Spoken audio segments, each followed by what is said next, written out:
sexiest. Ghost, ghost, no gay demon masks, just ghost, ghost.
Chicken sandwich, baby, you're my Cincinnati. You're everything I need to get up and make myself dance.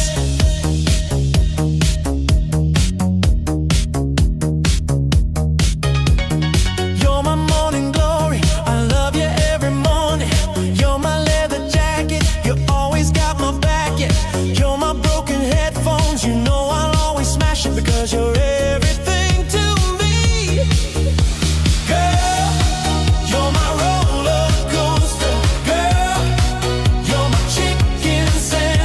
Baby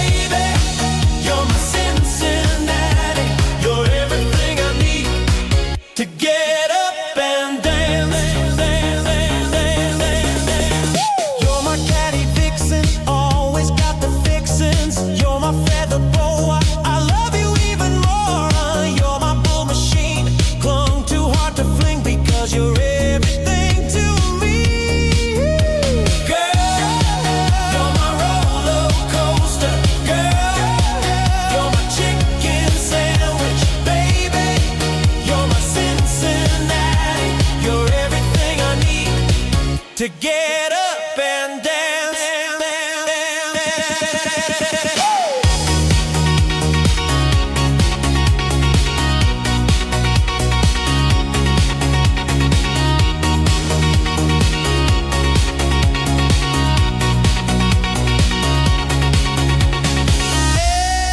Everything new I learned through you. Everything I see reminds me of. Girl, you're my roller coaster. Girl, you're my chicken sandwich. Baby, you're my Cincinnati. You're everything I need to get up and dance.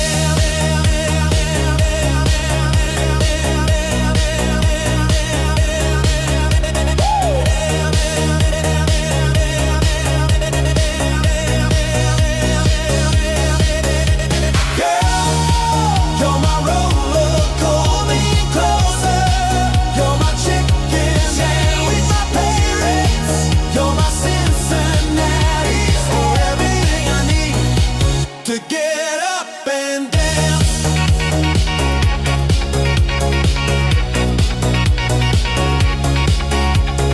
Dance.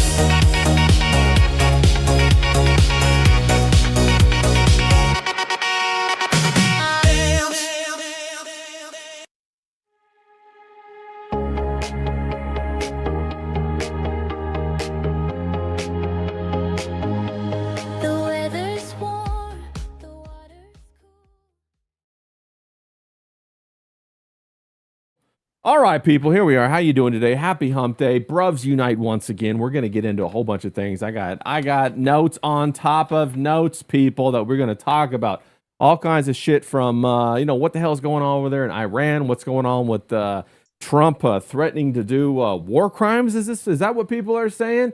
But first, let me, and also we got Ye getting canceled over in England. What's that all about? We're going to, Riley might jump on for that. But let me go ahead and first say what's up to the Bruvs. James, all the way from England. Shout out to you, bro. How you doing today? Man, I'm doing good. Good to see you. I'm a bit worried about that list, man. I'm always worried about people with lists because, it never ends well. It never ends well when people got lists. Yeah, you got to watch out for them lists, man. People who write down names and all that kind of stuff, you got to keep an eyeball on them. Bro, that's a nice hoodie right there. I was just commenting about that. I used to have a couple of shirts by that design, but I'm really, I think that hoodie looks fire, bro. Yeah, it was crazy. It was like, I don't know. I think it must have been like an unpopular design or an unpopular hoodie because it was like marked up at like 140 and it was like down at fucking like 20 quid or something. So I was like, I'm snapping that up. Yeah. I might look a bit like a Wally, but I'm like, I do like wearing flashy stuff. You know what I mean? I pretty much don't like black culture, but the one thing I like about black culture is they're a bit flashy, they're a bit gauche. You know what I mean? I kind of like that about black. Yeah, that's culture. fantastic. Yeah, in fact, I have myself a pair of shorts right here. Check this out, by the same brand. How cool is that? Yeah. I got the same brand right there. I forget what the See, brand's great name minds is. think alike. I tell you. Yeah. See, So that's pretty cool. Let me just go ahead and throw that magically back we on should the get shelf. together, right? And you should have the shorts on, and I should have the hoodie. You know what I mean? We'd be unmatching. No, I'll send you the shorts. You can match it up with the hoodie. We'll call that a day. And of course, we got our main man all the way from Miami. That's DJ John. We call him Miami John around here. How you doing, John? Good to see you. You look like you're healing up well. Yeah, definitely healing up well. Been kind of starting to feel myself again. I was sick and, between my body fighting the sickness and trying to heal the scar, I was just like sleeping all the time and it wasn't fun, but I'm kind of back to close to normalcy for me at least. Yeah, you're looking good, bro. And me and James were just chatting. It looked like you dropped a little bit of weight. You're starting to slim down. What do you got on that supermodel diet? What's going on? I've been sleeping more and not eating as much, so Yeah. that helps. Yeah, fire, bro. Let me just jump down in the chat real quick and see how everybody's doing. Give everybody a nice little welcome. We got Pat CISO SoCal. It's always a tongue twister for me. Shout out to you. We got FOMO in the chat. A shout out to FOMO. Big clap for her. Let's fucking go. All right, good to see you, FOMO. 100%. Who else we got? We got, I think I saw Bass and Bryce Prestry, bro. Good to see you, bro. Thanks for popping by. We got Mr. Jeeky. Shout out to Mr. Jeeky, who has had fantastic entries into the draw veto contest. I wanted to touch on that briefly. Let me go through these announcements real quick, and then we'll jump into all our business. Let me see. Is there anybody else that I missed in the chat? I probably did. My bad. Say something in the chat, and I'll shout you out. Okay, that's how we're doing around here. We got the veto drawing contest. That's going to come to a close at April 11th. That's going to be Saturday. This Saturday, in fact, at 11:59 in the evening, Pacific Standard Time. So get your submissions for the veto drawing contest in. Okay, people. It could be anything you want. The funniest veto, whatever you'd like. Just draw it.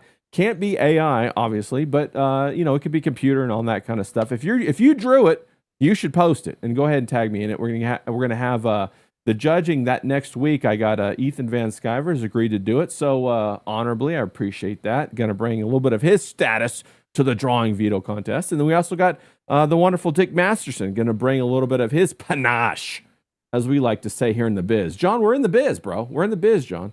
As we like to say. In the biz, bring some of his panache to the draw veto contest. And I got Ben, based art department on X, is working double time to get those trophies done.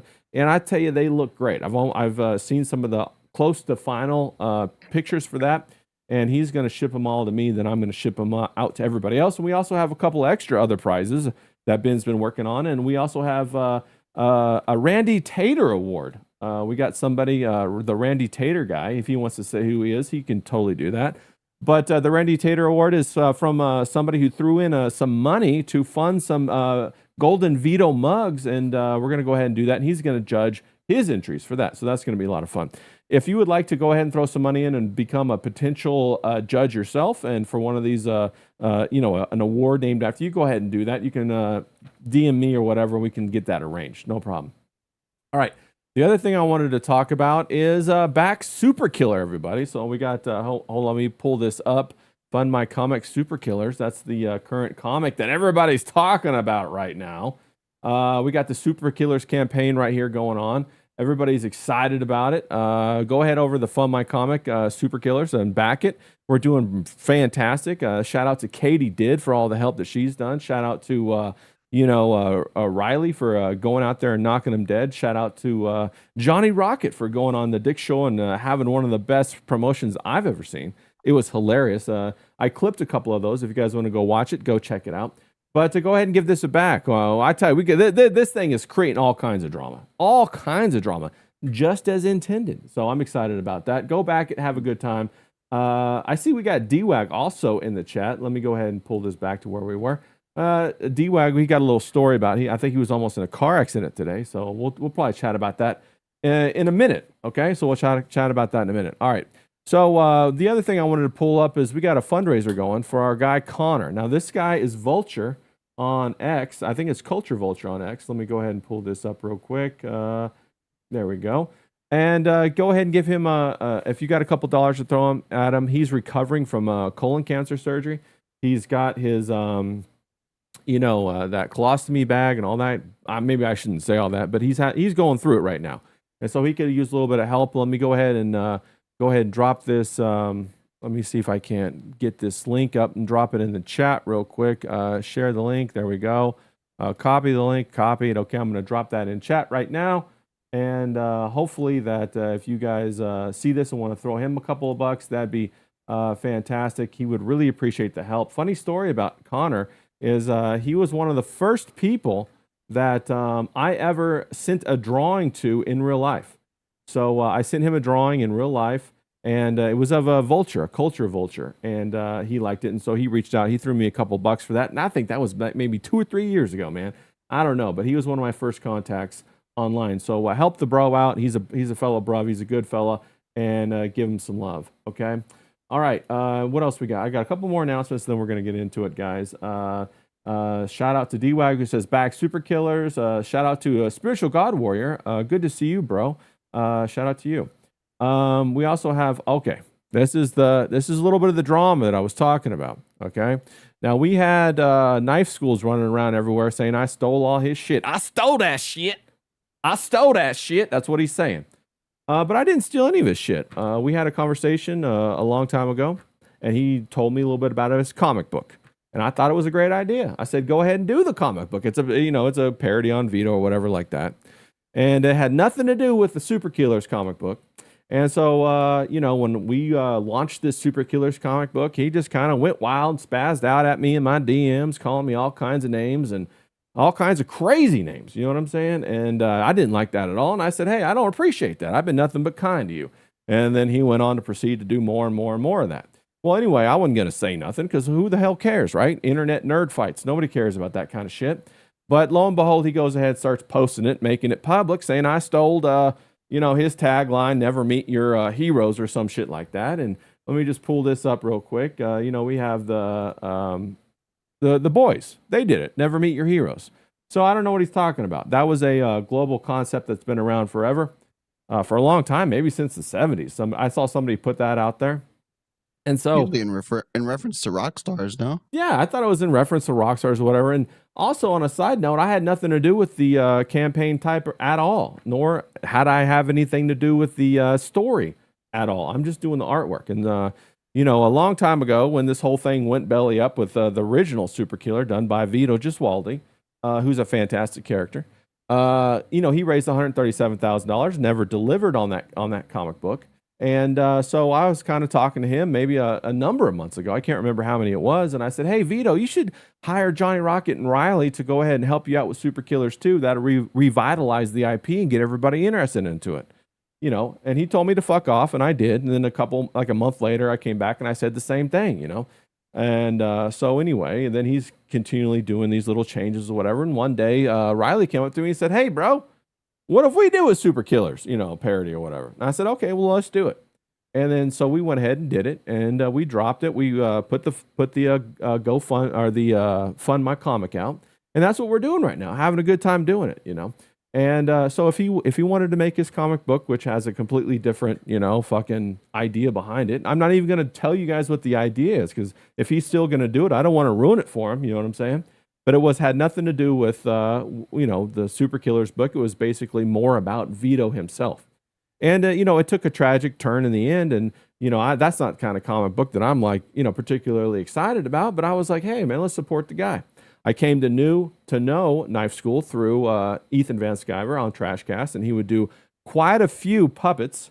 And I loved all his puppets. He's a very talented individual. And I was like, hey, this guy's great. And we all thought he was great.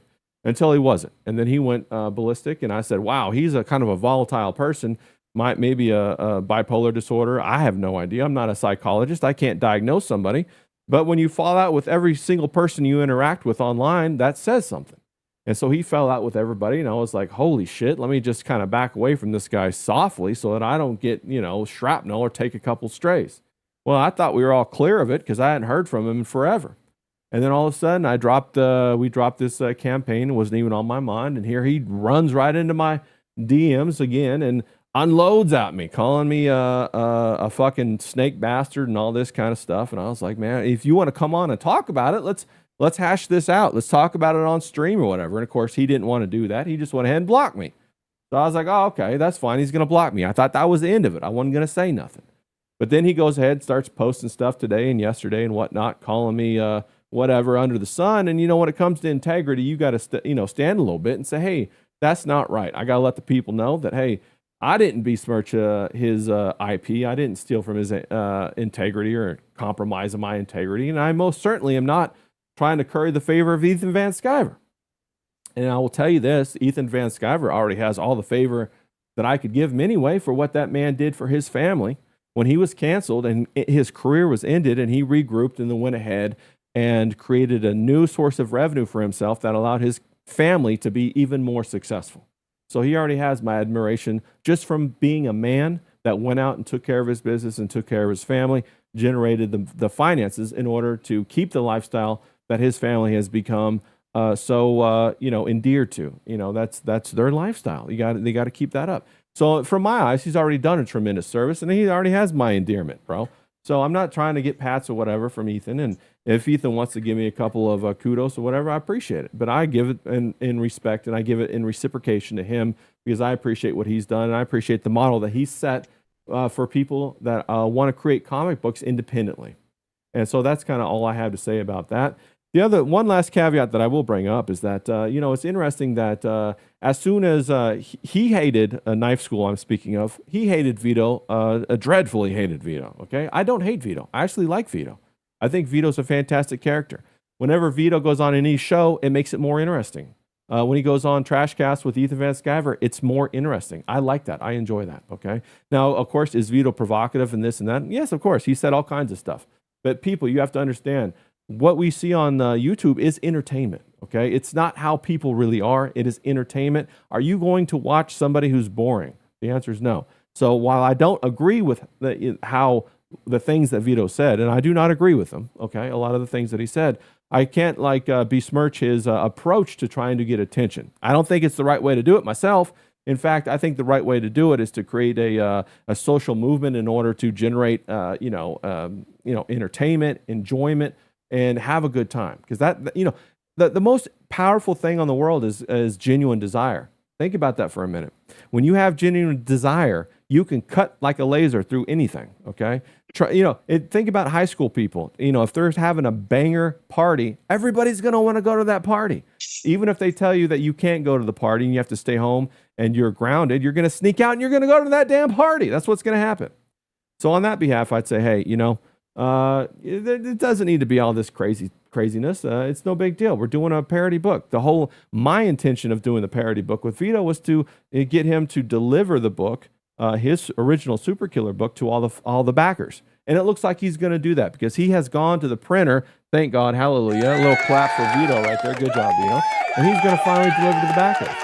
Also, in turn, what I wanted out of it was the biggest problem to be good again. I want it to be good again. And I recognize that the Super Killer book was eroding Vito's self-confidence. We try to go ahead and relieve him of that social debt so that he can once again be funny. And that's basically all that there is to it. And we're having a good time doing it. Eventually we're going to try to do, and you know what? It's not going to be necessary because Vito went to the printers. We were going to try to use the funds that we raised from this Super Killer's book to try to print his original Super Killer book and deliver it in tandem with the book that we have, okay, that we were going to deliver. So that we could, clear all this up, relieve it. It's all over with. It's done. We can go back to enjoying the biggest problem in the universe because I love that fucking show. So basically, that's about everything that I want. Oh, I have one more announcement. Sorry, guys. I know it's taking up a lot of time. So that's about that. Jesus Christ, man. I know. Fucking My bad, James. My bad. No, just play. We have one more announcement, and that's James's voice is a super tip voice on Nightwave. So when y'all go on over to Nightwave, use South London James. That's his voice. So we want to support him over there, and that's a good time. I've already super chatted over to Nightwave. To Mersh, a big shout out to Mersh. We are a big fan of Mersh over here. Love Mersh. And so if you're going to go do a supertip.gg/Mersh, do it with South London James. How about that, James? They got your voice over there on Nightwave. Man, I was absolutely chuffed to bits. I'll tell you, the only thing that I enjoyed more was seeing you go on Nightwave. That was the thing, right? Because I remember you came to me and you were like, oh, like there might be a chance of you to go on Nightwave. And I was like, two reasons I didn't want to do it. I was like, you only get one chance to make a good first impression. I was like, Ray's got to go first. And also my setup wasn't how I wanted it to be, so I didn't want to half-ass it, but we're there now.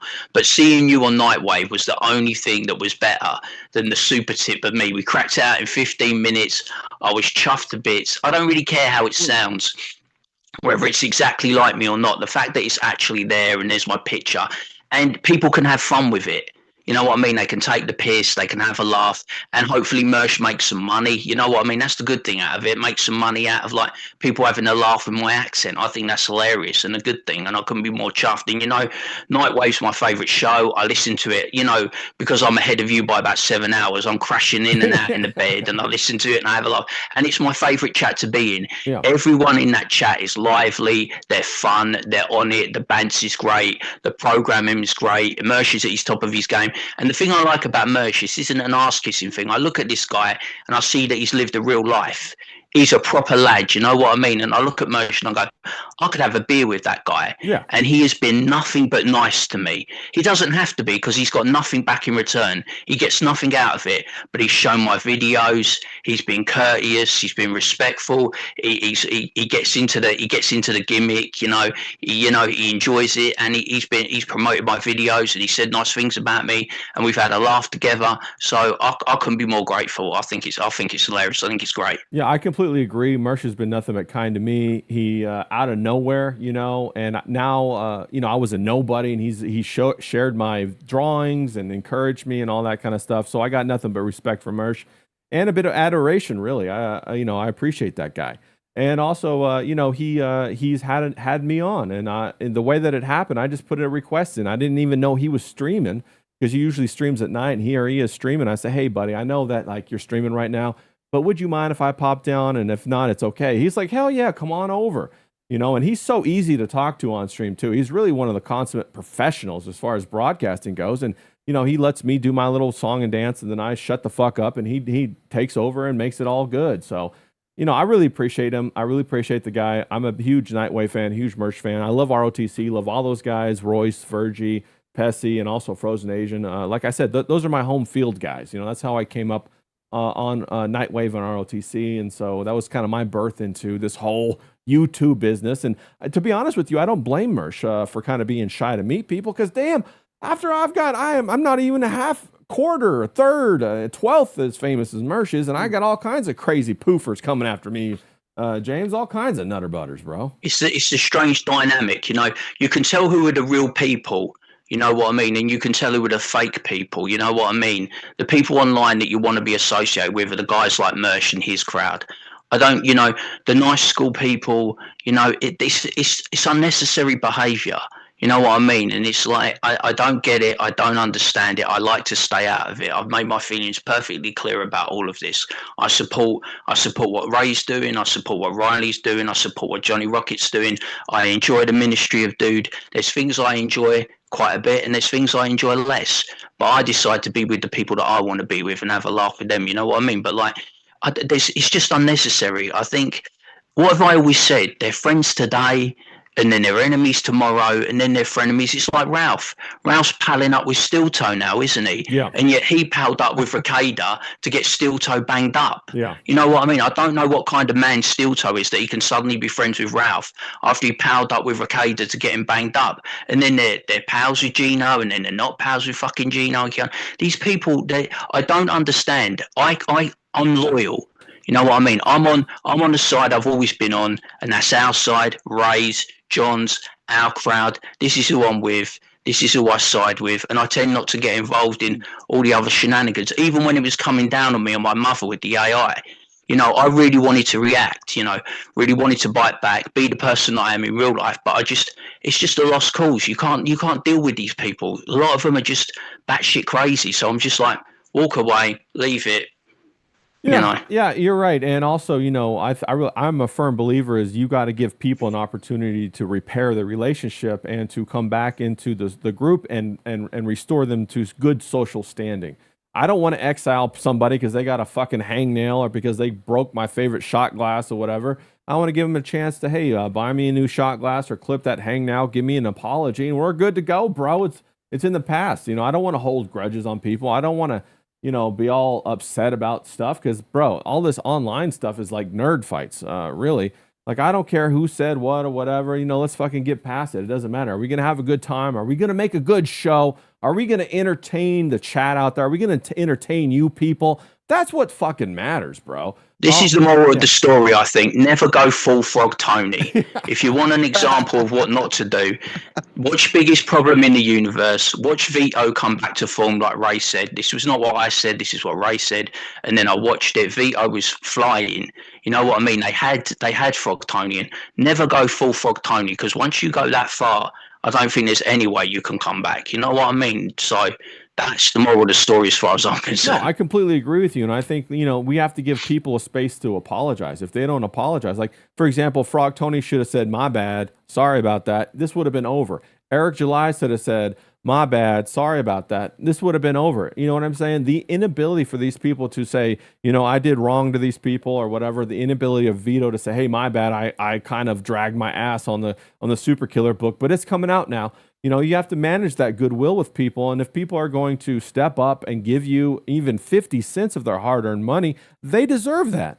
They deserve for you to be transparent and honest with them. And if you fuck up, say, hey, I fucked up, but I'm going to do right by you guys. I'm going to make it up. 100%.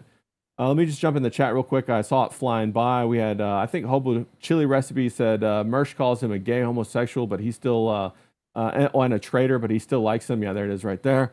We got Base Bikes. Presby Bro out there says, content for the boys is a great model. That's what we do over here. Content for the boys. Bruvs unite. Let's fucking go. That's what we do. We also got FOMO saying he's okay in reference to Mersh. Yeah, we all love Mersh, bro. He's great, bro. D-Wax says, hit that like button and subscribe, LOL. Let's see here. We got Monk Fruit. Shout out to you, Monk Fruit. Mary's Punch out there. He says, Mersh did say that, Hobo, and he's laughing about it. Yeah. But Mersh, that's part of the bit. He blows up on you one day and you're like back in the good graces the next day. That's personality, Right. innit? You can't teach it. I've said that when like everyone was joking about the equipment. You can't teach charisma, though, can you? You can't teach personality. You can't teach engagement with the chat. You know what I mean? Facts. That's what makes Nightwave such a good product. Yeah. Because the back and forth, you've got one man watching a load of idiots engaging with the chat and having a laugh at these idiots. And that's it's a hard thing to do, the one man show, it takes a bit of skill. Ethan done it for a long time, didn't he? Ethan's done streams, where he's very good at, what's Ethan always say? Ethan's good at radio. You have to be good at radio. And Ethan's a good talker. Yeah. He's good at radio. He's a very consummate on the podcast, on the stream. He's good. And so's Mersh.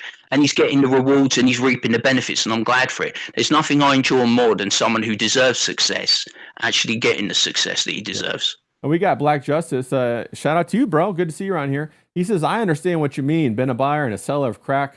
Well, how about that? So we got some good, we got some big people up here. Got the hookup. We got Paul Ogg. He says, you people. That sounded bigoted.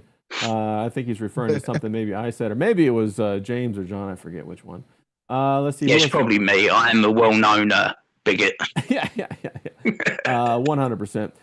So anyway, okay, that's great. All right, so you guys have any other comments on that? D-Wag was going to pop in here, but I think he was almost in a car accident or did get in a car accident. He was telling me beforehand, so we'll see if he pops in here a little bit later. And he'll probably try to steal your scenes, James. He's hitting the old lady at the moment. Oh, no, sorry. He's hitting the punch bag. He's not hitting the old lady. Sorry, that was a Freudian slip there. I apologize. Yeah. What was that, John? I said, no, he's definitely going to come in right when James is on a rant. Oh, as soon as James Right when makes James a good is on point. heater. Yep. Yeah, That's for when sure. it'll come. We got FOMO in the chat. She says, some people are just a type of messy you want nothing to do with, and it makes you, appreciate the real more. I completely agree with you, FOMO. The politics world, I mean, that's the one that FOMO's in, isn't it? The local politics. I mean, talk about cutthroats, desperados, weirdos. Yeah. That fucking game, I tell you. Yeah, we'll have to get FOMO on again here pretty soon because I heard that she was going to drop out of that. I'd love to get her take on that and see what she's up to now, see what she's doing. But all right, let's jump into these notes unless anybody has any side story before we get started on all the business, bro. I got like 2 pages of notes right here. Okay, let's go ahead and jump into this one. What about Trump with a 2-week ceasefire? What does this do for the global population? I saw that gas dropped below $75 a barrel. It was up to a high of 117.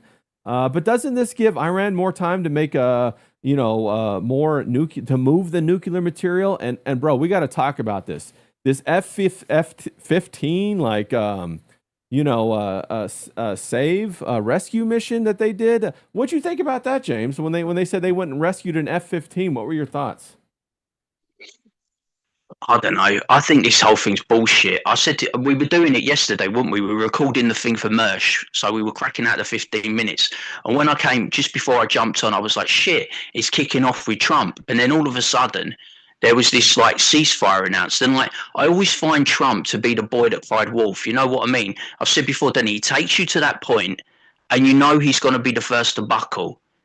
And he buckled.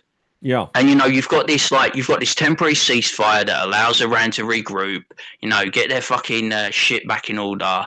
And he's popping off at the UN tonight. He says he's going to punish the UN. But the reason he didn't do what he said he was going to do, he mouths off. He could have never done what he was going to do because, one, he would have been impeached, and two, he would have been up in The Hague in the UN for war crimes. He would have been fucked. He knew he couldn't deliver what he promised he was going to do. He could never put Iran back into the Stone Age. You know what I mean? And he's got this 2 weeks, and the Strait of Hormuz has been reopened. But they're talking about it's not going to get back to the way it was for years. They're talking about like £1 million tax on every ship. Yeah. You know what I mean? And it's like, the problem is, right, you can't control Benjamin Netanyahu. You can't control the Israelis. That's it. They're still bombing the shit out of the Middle East. They're bombing the shit out of Lebanon. So this ceasefire probably isn't going to hold because Trump has no sway over Netanyahu and Israel. It's the other way round. So Iran just ain't going to stand for this. It's like, it's temporary. It's not going to last. It's a sticking plaster. And we're still going to be in this shit in months' time, years' time, I think. John, what are your thoughts on this? Was the F-15 rescue even real? I don't know. I've heard mixed things about it. I don't know if it was real or not. I don't even know if, it was just propaganda to get more American. Oh, they shot down the first American F-15 in 30-something years or whatever it was. I think it might have been just propaganda to try and get some kind of support on the ground from Americans. I don't know. I mean, the rescue, supposedly they got the people out. Allegedly, who knows if any of that's true. There's a lot of it's coming untangled right now. When I heard about this F-15 rescue, the first thing I thought of, because they showed this image, right? There was this image of the pilot seat that you guys all saw. We all saw it. And I thought instantly of this movie, Behind Enemy Lines with Gene Hackman and Owen Wilson. And here it is right here. I pulled it up on the screen because there was an exact scene just like that in the movie. Yeah, I know that John's a little bit off screen. I'm gonna have to fix that real quick, guys. But there was an exact scene just like that in the movie. And I thought, I've seen this movie. This is all bullshit. This is all fake. And then when they started talking about the C-130s, and it's just like, who was it who set it up in the earlier? Mr. Jiki. He said C-130s aren't used in CSR operations. Search and rescue operations. They're used, though, when you're trying to fly into, I think I have the actual town written down here somewhere amongst all my notes. But they flew into the town where the majority of the nuclear material that the Iranians had was stored. And apparently they were going to try to take that. John, what are your thoughts on that? Yeah, they put this ceasefire up, right? That's supposedly for 2 weeks. Israel's still attacking Lebanon. Iran said that, all these other countries aren't part of the ceasefire, so they're still bombing, Yemen and Saudi Arabia and all those other countries. So what are we ceasefiring? Now Iran is saying that they want a $1 per barrel of oil going through the Straits. That's right. They're putting up a toll right now. Yeah, that's part of their, their demands as far as the ceasefire goes. Yeah. I don't think it's, we supposedly regime changed. The only guy whose regime changed is now we have the Ayatollah's son in power, but it's the same president, the same military generals. Everyone else is the same. Yeah. What have we really done at all in this whole scenario? Facts, bro. Other than just piss people off and start, like Tucker said, a holy war, because now Trump is tweeting like, fuck Allah. Bro, he's unhinged. And you got to admit, I'm not he's a Muslim apologist. I personally don't give a fuck about, Allah or any, but if you're the president of the United States and you want to make a never-ending war, go ahead and insult their fucking God, which is like, Agreed. you know, they take their religion way more seriously than we do. Yeah, they kill people for even drawing cartoons of Muhammad. But you know what the problem with that is? Why that's a terrible thing to do as a president is because of all the Muslims that you've got in the country, and you open yourself up to domestic terrorism. Like John said, these people take their religion above everything, life or death. You know, you insult their prophet, you insult Muhammad, like Ray said with the cartoons. I think it was what was it? Oh fuck, what was Charlie the Hebdo. French cartoon? Yeah, Charlie Hebdo. These people don't fuck around. I'm telling you, it's not like you walk around in fear of these people all the time. But if they have to go, they will go. And you've got a lot of Muslims in your country. You've got a lot of Muslims in my country. And if they feel that their religion, their God, their prophet has been offended, they will act. And they will act without prejudice, and they will do it in the blink of an eye. So Trump, you know, like you said, he's fucking, I don't know, is he unhinged? He's just a fucking loudmouth, isn't he? You know, he doesn't think before he engages his brain, you know what I mean? It's like fucking think before you open your mouth. Well, I have a bit of an idea about that, but let me jump in the chat. We got Hobo Chili Recipe saying this is 9/11 2.0. Mr. Jiki brings up a great point. He says Jessica Lynch was all over the news when she was rescued. Zero photos of the current pilot and the weapons security officer, the WSO, I think that's what it's called. Paul Ogg says the ejection seat survives because it was under the pilot. Bro, I agree with you, Paul. I'm not saying the ejection seat wouldn't survive. I'm just saying the way that the media showed the ejection seat as for the narrative is exactly like the movie Behind Enemy Lines, which is this movie right here. It's exactly like the movie. If you watch this movie right here, you're going to see that there's a scene in it that has the exact same angle with the seat. I think even in this movie, the seat landed on ice, basically, and it was kind of on white sand, and so it looked very, very similar. That's the only thing that I was saying. It sounds like a narrative, and we all know Hollywood and the military are hand in hand. 100%. Even back in World War II, bro, Walt Disney gave over permission for them to use all the Walt Disney characters to make wartime movie videos for the troops. We got Monk Fruit saying C-130 is rolling down the strip on your left. 100%. Paul Ogg says helicopters refueled by KC-130s. Yep. We got some other things, but you know. What do you think about that? James, is this a movie narrative? Is this something that went sideways? Trump said that we had to blow up our own airplanes because we didn't want them to fall into the enemy's hands because they got stuck in sand. So I'm going to ask, you're going to make all of those plans, all those preparations, and then you're going to let your KC-130 get stuck in sand? What are your thoughts, James? I don't know. I was never much of a conspiracy theorist until I started hanging out with John, and then I'm starting to doubt everything. I'm starting to disbelieve everything. You know what? The only one conspiracy that I was ever really hard on was I thought the moon landing was fake. I've always thought the moon landing was fake. But with stuff like this, it's like war propaganda, isn't it? How do you win hearts and minds? You know, you think you're losing the war, so you do something, you know, to bring people back, like John says. And it's like, that's how I think it is, because when the ceasefire was declared, you know, you've got Iran declaring victory, haven't you? You've got the Americans declaring victory, and it's basically essentially just a stalemate.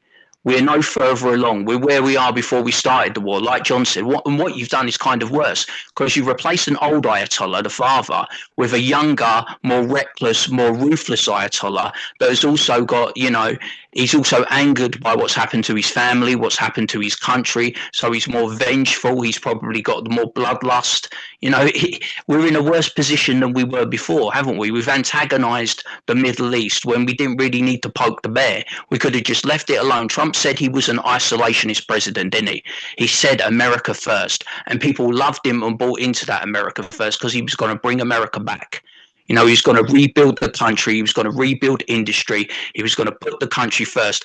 But the problem is you always get dragged in to the stuff that's affected Israel, don't you? Because the conservative movement and people like Lindsey Graham, the old school conservatives, the boomer conservatives, which I hate saying, but they all say it, they always get dragged into Israel, don't they? Like, we must defend Israelis, you know, with our last dying breath. And you're always going to get dragged into that because it's the antagonistic nature of Israel and the Middle East and where they sit and where they're positioned with Palestine. You know, what's going on in Palestine has affected my country really badly. You know what I mean? It's literally driven a fucking line down the middle. You're either pro-Palestine or you're pro-Israel, and there isn't no meeting of the minds in the middle. You know what I mean? If you don't take a side, you know, it's fucking crazy, man. Yeah, I'm going to come to you in a second, John, but I got a question from King Yeti in the chat for James. He says, James, this is off topic. How do you feel about the fake Paul McCartney? His name was really Billy Shears. Do you have any thoughts as conspiracy related to that, James? You mentioned this before, haven't you? It was news to me. I never heard about it before. You know what I mean? It's like the only thing with the Beatles that was ever the thing is when they knocked it, they drummed out Pete Best, didn't they? And they got Ringo Starr in, and everyone was saying that Ringo Starr never played drums on all the albums because actually everyone else in the Beatles was a better drummer than Ringo Starr. They just had him there, didn't they? Because he looked the part and he was a terrible drummer. But no, I don't know, maybe. Yeah. All right. Well, I mean, I can't tell, can you? Paul McCartney, he's got this new album coming out. It doesn't sound very good because he's like in his 80s now, isn't he? His voice is gone, but it's a nostalgic trip back to the 60s, kind of like the Beatles sound, you know, that pop rock, you know, which is making a comeback. I mean, I saw something today where Billy Corgan said that he reckoned that the CIA had something to do with bringing hip hop to the front and destroying rock music. Yeah. And that was his thing. He says he can't prove it, but he thinks the CIA wanted to bring hip hop to the fore and they wanted to get rid of rock music. But he said now, he says pop music has killed rap. Yeah. He says rap is a dying genre, you know, and pop music is coming to the fore. But he said live music is very much still dominated by the rock bands. Yeah. You know what I mean? I suppose like the Stones and people like that. Yeah. Well, you know, they're old. We'll chit chat more about that in the second half when we talk about Ye.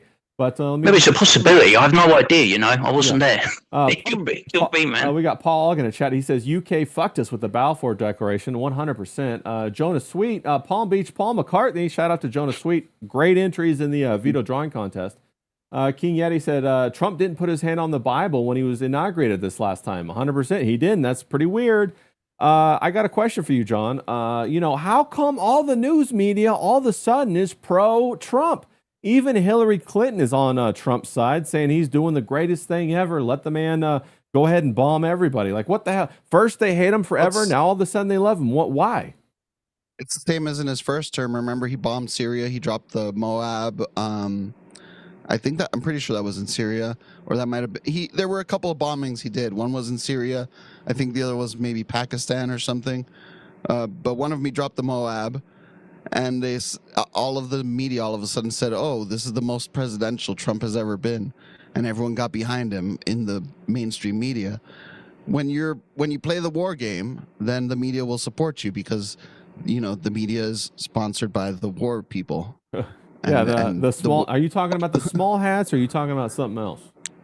Well, all of it. Yeah. All of it. Yeah, it's for sure. The small hats. It's the actual military-industrial complex machine. And, you know, the pharmaceuticals, obviously the whole... brought to you by Pfizer. Brought to you by Pfizer crowd. Yeah, nice. Nicely done right there. Now, John, do you think if Trump breaks with Israel, the media will turn on him, or will they still support him, do you think? No, they'll turn on him. Yeah, they'll instantly. turn on him in a dime, 100%. He won't break with Israel, though. He's made his bet. He's lying in it. That's the bet he wanted to be in.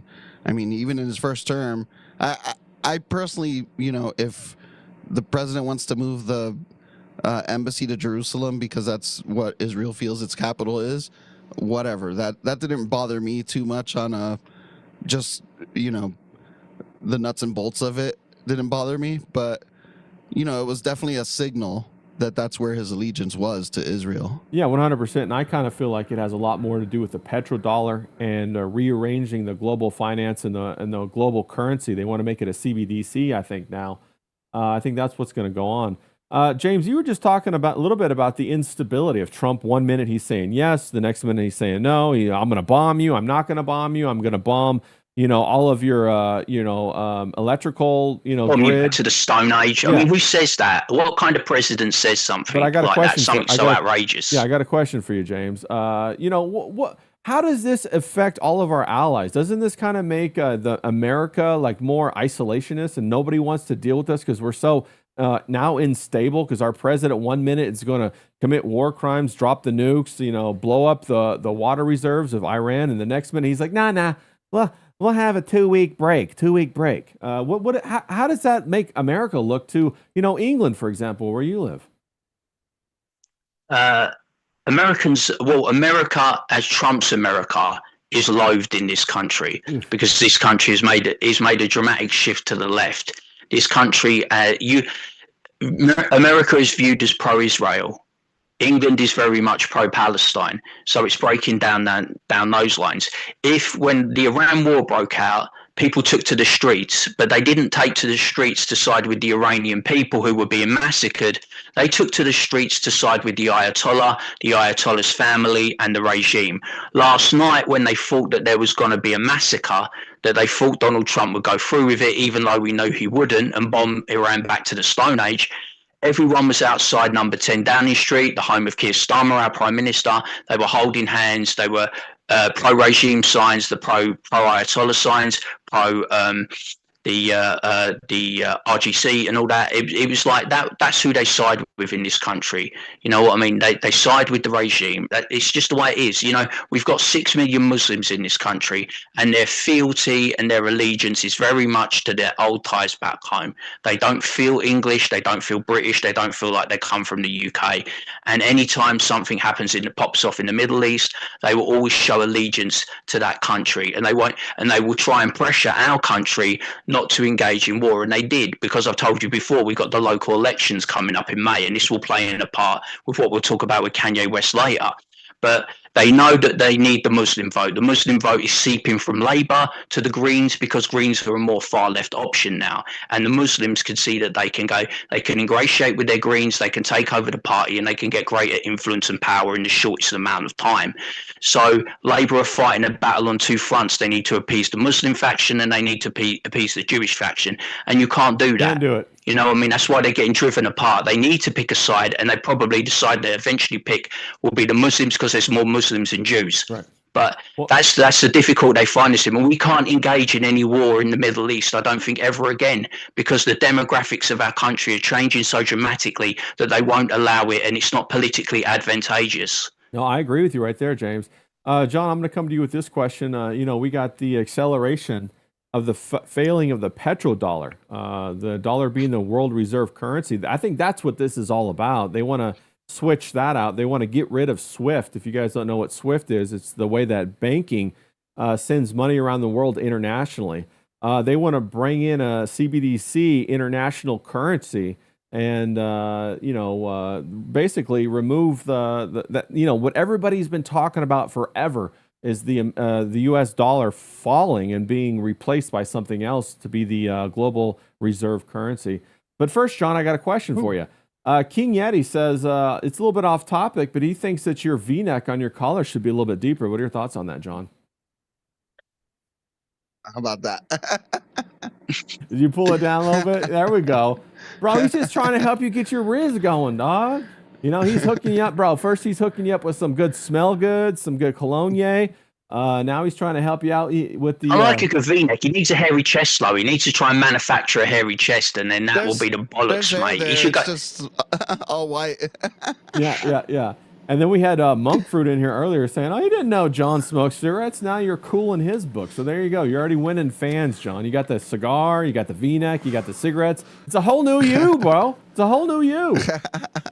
Hell yeah. All I needed was the scar to bring it all out, right? Yeah, the scar. Is it, bro? It's a new chapter in your life, bro. You're down and dirty John now. Not Miami John's dead. Now it's down and dirty John.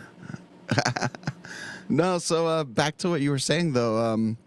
As far as them trying to get rid of the petrodollar and get CBDCs, I mean, I think that's been a thing for a while, and it allows them to track every transaction a lot more closely, which is great for, the CIA, the Five Eyes, basically, and, KGB and whatever China has, because I'm sure they have spies too, but, it allows everyone to track every transaction on the blockchain, so that's definitely what they want. But I saw something recently, a conspiracy on it. Basically, Russia has found a way to subvert the SWIFT program, where they do transactions, like basically they'll transact to another country, to another country, to another country who isn't banned by SWIFT. And once you pass, like, I think it was 4 transactions, it's basically washed. Yeah, I agree with you. So I think that was basically the answer with BRICS. All of those countries in BRICS, they were going to try to create their own routing system for finances and make yeah, that happen. But this is all a move to break down the dollar, in my opinion. And I think Russia's in it. China's in on it. China's already been. They got themselves their digital yuan like fucking maybe 4 or 5 years ago, even. And they were all doing it. This was actually proposed way back in the 20s and 30s by technocrats to control all of the inputs and all of the outputs in the economy, but they didn't have the computing power to do it. So then we went to World War One and Two, I believe. And then as we're going now, we're reintegrating into that old plan that they want to control. The goal on that plan is that they can control inflation and they can set the value of whatever they want to set and then harvest directly the wealth from the people, which is their time, their energy, and their labor. So it's basically slavery. So welcome to the slave class, everybody. I'm glad you're here with well, me. you remember they wanted to break up the world into the economic zones, Yes. right? So now Trump is uniting the Americas, the North America. We'll have the Amero. Europe has the euro already. Yes. I don't know what they were going to call the Asian currency, but that'll be something. And Well, then they got the African yuan currency. over there. The yuan, Yeah. the yuan is the largest currency over in the Asia. A lot of Yeah, people. so they're just going to unify it all. Yeah, I agree with you. So we had something from let's see here. Paul Ogg says, "Winning male friends, that's winning." 100% agree with you. It's the only real friends you can have. If you got a woman and you're not fucking her, she's not your friend, bro. She's not your friend. We got King Yeti says, "Bro, you still got to give me your email." So shoot King Yeti your email, buddy. I did, Or, damn it. Okay. Well, I mean, hey, how's he gonna get you those good What are colognes? you two arranging a date or something? We're trying to get John rizzed up with this new look and this new smell, so he can get out there and get some birds, James, just It's like there, you, King bro. Yeti. He's gonna do it, man. He's gonna be John Montana, isn't he? I can just see him. He's got a Scarface vibe about him. He's gonna be like that. You know what I mean? Yeah. He's gonna be dating a bird as hot as Michelle Pfeiffer, and I'm gonna be as jealous as fuck. Yeah, It's 100%. Tony Montana, man, Yeah. not Joe Montana. Now, going back to what we were talking about earlier, King Yeti, shoot King Yeti your email. Let's make It's that happen. the third rail 23@gmail.com. Okay, is that with a 3 or a TH? No, that's just all spelled out except the 23 at the end. Okay, so say it one more time so he can, because he probably didn't have a pen ready when he said it. The third rail let's do it. 23@gmail.com. Okay, based. Okay. And then King Yeti also says one of those technocrats was Elon's granddad. 100%, bro. I see somebody's out there connecting the dots. Now we got him reincarnating in Elon Musk, and now he's doing the same thing. It's really a technocrat takeover. That's what we're dealing with right here. You've heard of the whole weird thing with the book about the guy who colonizes Mars and then Mars worships a god called the Elon. Yep. I heard about all that. Heard about that. Heard about all them books. Even the one where Baron The Trump ones. Yeah, the Baron Trump Yep. one. I've actually listened to somebody read that online. So that's pretty crazy.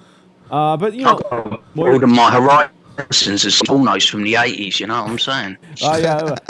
We made that joke the other day, James, about the pornos from the 80s. We were talking to Liam, and I said, yeah, both me and James, we love Bush, but he didn't get it. So whatever. Yeah, you know what? Really I did the best fucking joke, right? One of the jokes of my life, right? Oh, And he's absolutely. an Aussie, he's a larrikin.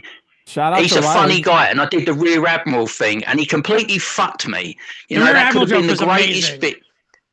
I know, fucking hell, man. What's he doing? Here he is. He knows it now. It's Kanye time. Shout out to Riley joining us. We're going to switch gears here in a second and go over to Kanye West Finally time. pulled up. We're going to talk about that. But I pulled up. I got my two experts. I got my Yay expert, let me say it that way, with Riley. Then I got my England expert over here with James. So of course we have to have a little chit chat about this. Ryler, how you doing today, buddy? A little bit of controversy that we got going on right now with our fun Super Killers book that we launched. Dude, it's awesome. I thanked Liam this morning in a group chat we're in for saying nice words about Super Killers. Sent him the clip that you put out today.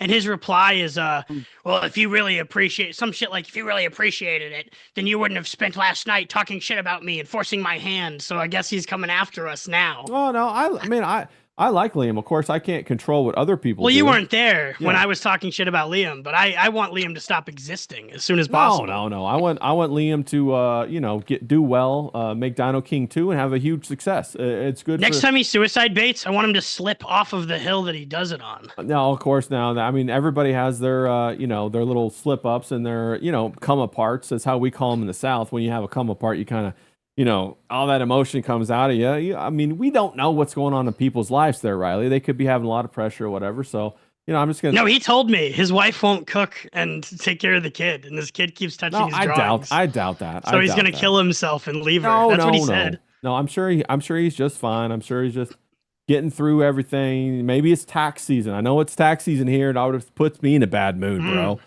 That's fair. Yeah, it's tax season here. But then we had that knife school guy just kind of go crazy, didn't we? I mean, he just kind of like, I guess we're stealing stuff from the boys now. Is that what we're doing? Yeah, you're stealing his stolen idea. Yeah. You know? And he's, Only one person can steal Super Killer from the fat guy, I guess. yeah, and also he's like bringing Mersh into it, who has nothing to do with this, which is uncalled for. But also he had no idea that it was you guys, you and Johnny Rocket, who came up with the campaign. You did the script. I didn't have nothing to do with that shit. So They accused you of stealing a log line that Johnny came up with as a placeholder, basically at the end of the camp. We were like, "Oh fuck, we don't have a slogan." You don't really need a slogan. Okay, we're not doing advertisement here. This isn't Mad Men. It's not a cigarette company, so Yeah, you don't yeah, really yeah. need a tagline. yeah. And Never Meet Your Heroes is so generic. Yeah, I mean, it's just like, whatever. Here he is, jumps into my DMs, accusing me of this, that, and I had no idea what the fuck he was talking about. I'm like, okay, well, then he's like showing me pictures. I'm like, what does that have to do with nothing? He's like, you stole my line. I'm like, my bad. I didn't know we were in a play. I didn't know we were had lines. I But didn't anyway, know we were in a play. I had no idea we were characters. You're not in a playing your play. role, okay? Yeah. Well, it's funny because I always think back, it's okay for him to be bros with Ethan Van Sciver and to get all famous on trash casts and all that kind of stuff, but it's not okay if I do it. Like, what the hell, man?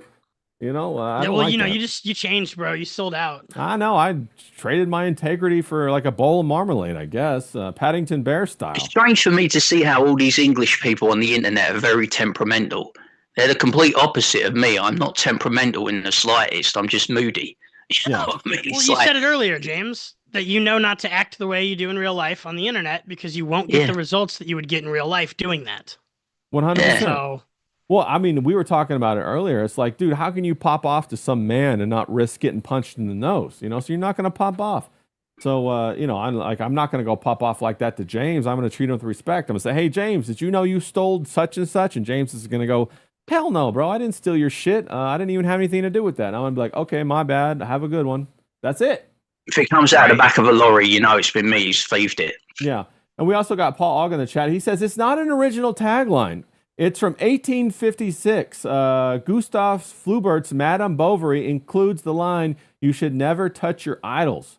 A little of the gold always rubs off. Basically saying the exact same thing. Shout out to Paul Ogg. Thanks for that little nugget right there. All the way back from 1856. Wow, that's so it's pretty old.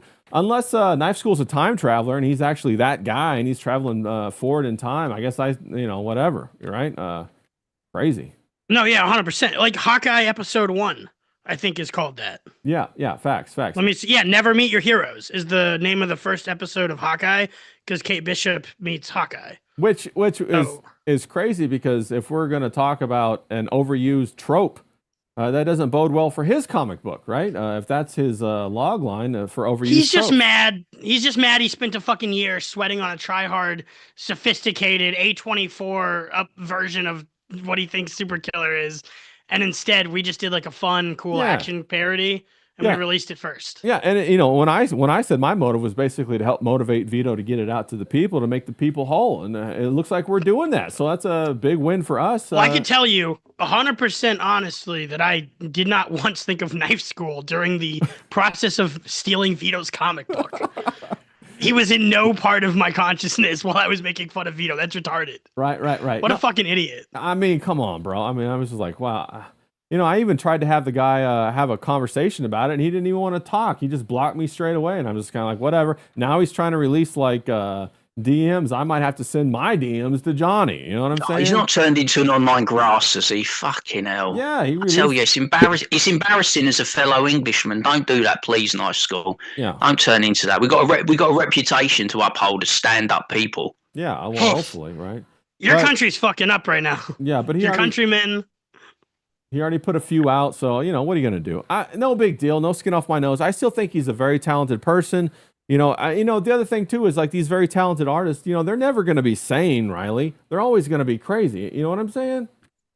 Yeah. Well, they also used to be more talented to justify the insanity. Well, I mean, Honestly, I get it. I get that you like Knife School's art, and I can see the appeal in it. But he's one of those guys who's writing undo on his digital tablet. yeah, He can't draw. yeah, You can draw. You can take a pencil and you can just make something with it. yeah. Knife School can't do that.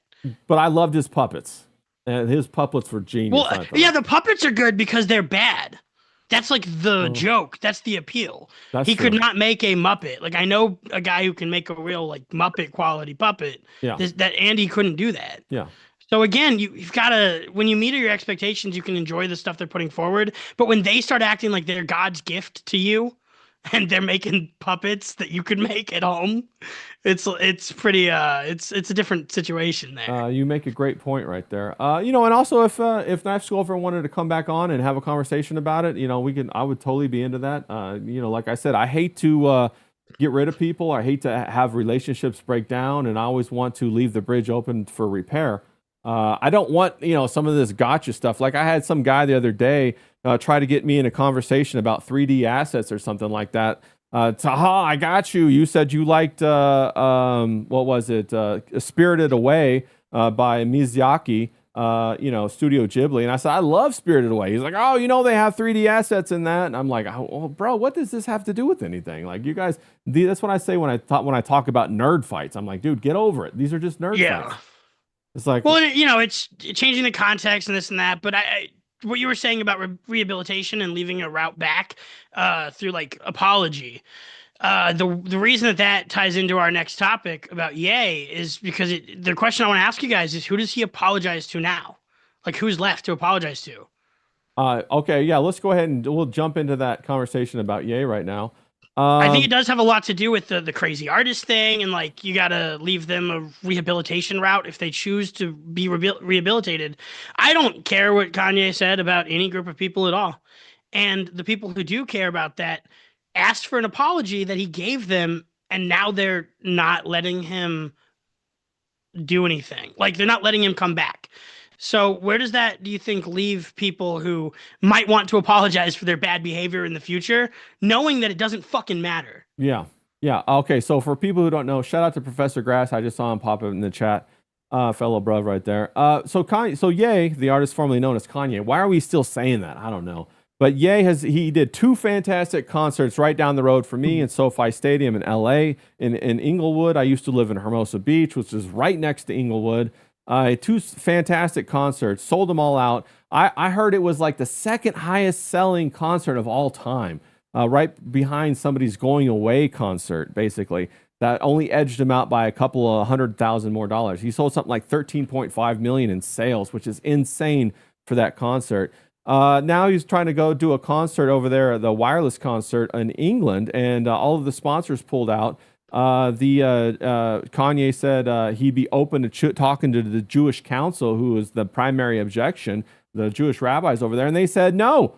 We'll only talk to you if you don't do the concert this year. That seems a bit intolerant, Riley. Don't you think? Or give us your thoughts on what's going on with Well, it's Kanye about this year. power and control. They want control over him.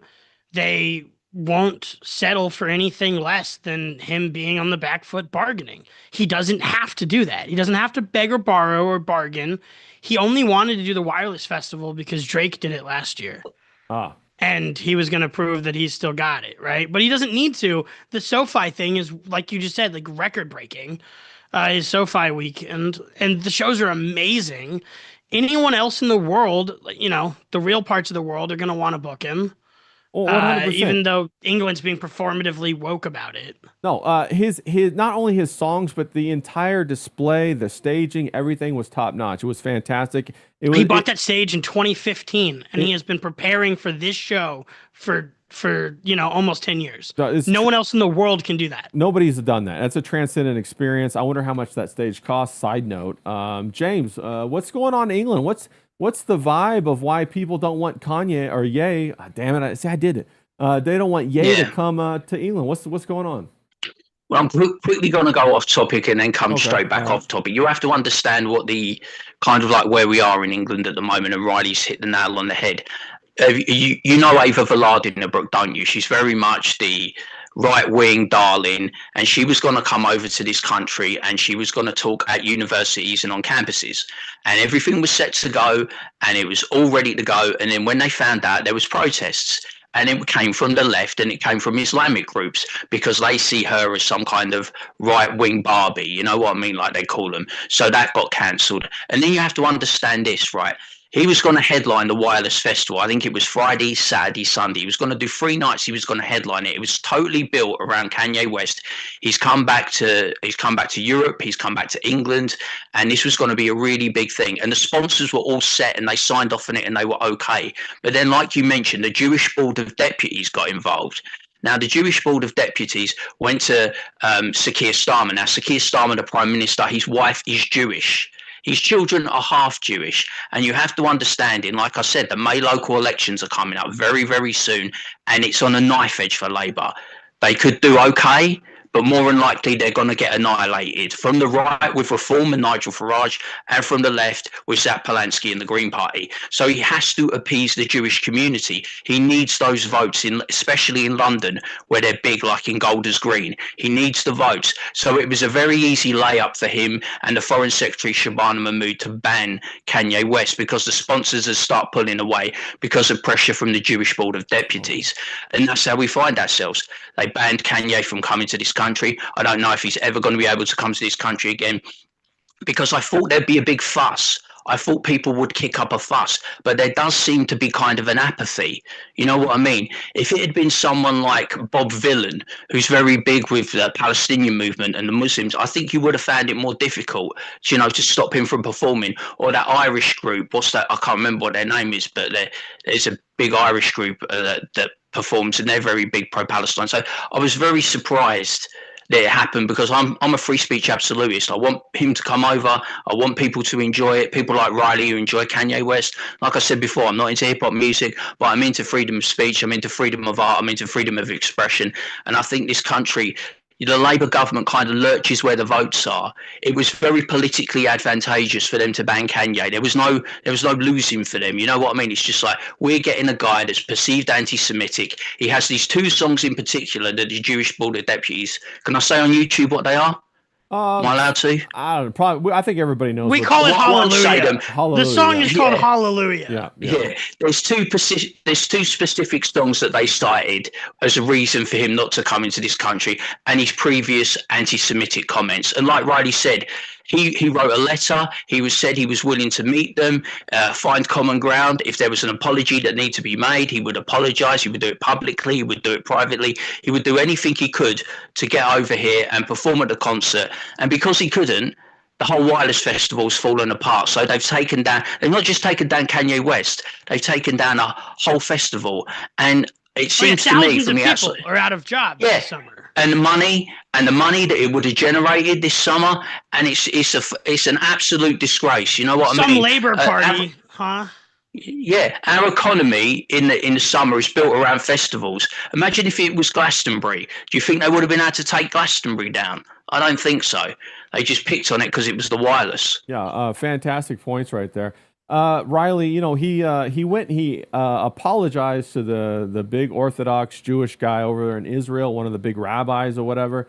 He did a public declaration that he's moved on past this. Why is he still being punished for this? This seems crazy. Why is England not, like James just said, it's going to be a huge economic boom if he goes and has this does this a festival? Why? What's going on? What are your thoughts? You know what I think happened? I think he capitulated, and now they know that he will.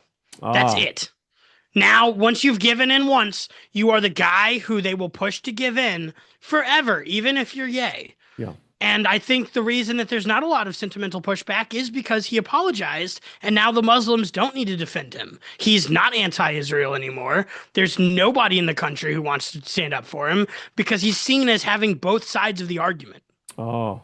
He's seen as being milquetoast on both groups, and the both groups hate that about him now. Okay. So You you have to say radical. No, Monk Fruit said that earlier. Said he should have never apologized. Where does he go from here, Riley? What can he do? Asia. We want him. We're going to have him. His China shows, Singaporean shows, Korea shows, Japan shows. They're better shows. They're bigger audiences. We don't care about your white people, Jewish people, black people shit at all.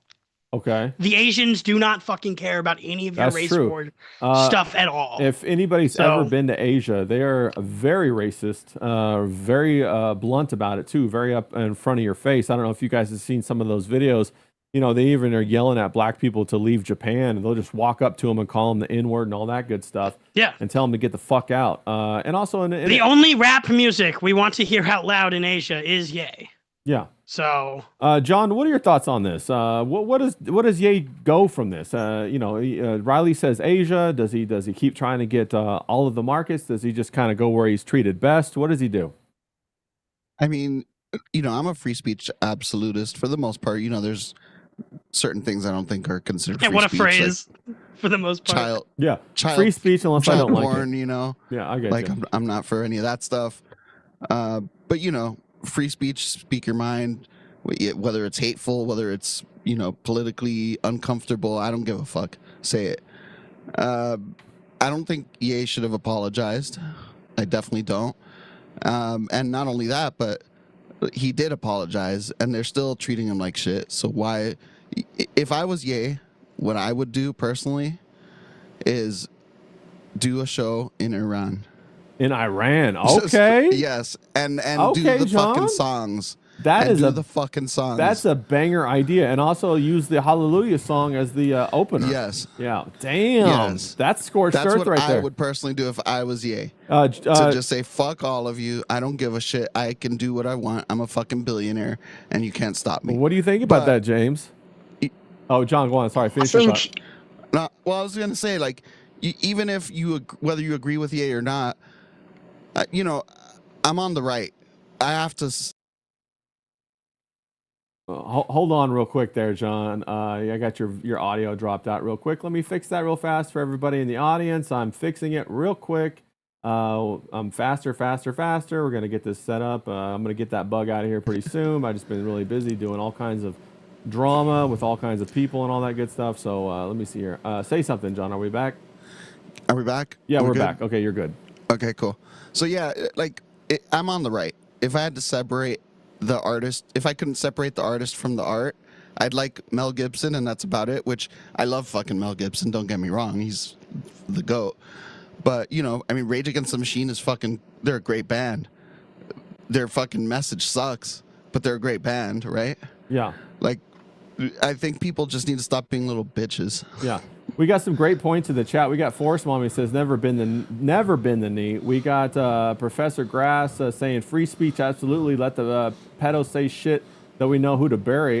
Based on that one, we got Schnauzer Max saying 100 million Muslims seeing Hallelujah, the HH song.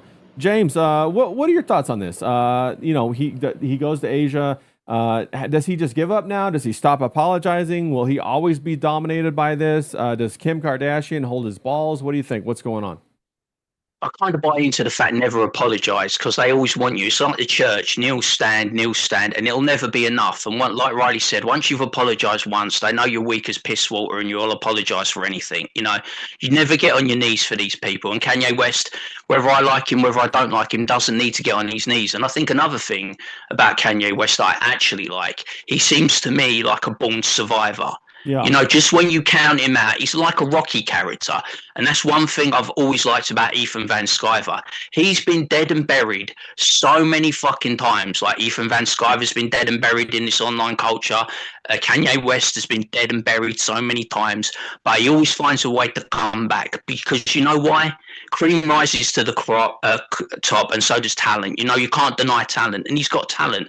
And this is coming from someone who despises urban blight music and urban blight culture. I wish he'd die slow. I wish he'd die a slow, painful death. But I'm glad that I think Kanye West will find a way. I don't know if it'd be Asia. Fuck, it might be Iran. Who knows? But he'll go where the people want him. He'll continue to be relevant. You know, because he produces good music. He courts controversy. He's a headline maker. You know, a lot of the stuff is drivel in it. You know what I mean? In this country, who we got? You're 100% Who we got? right. We got fucking. Yeah, we got Stormzy. I would say Stormzy is culturally relevant.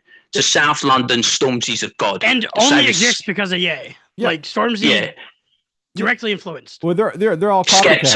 Skepta before Stormzy. I'll say Skepta. He's culturally relevant because he's so tied into South London. But like you're talking about Kanye West, he is worldwide, isn't he? There isn't like Ye, whatever you want to call him. There isn't.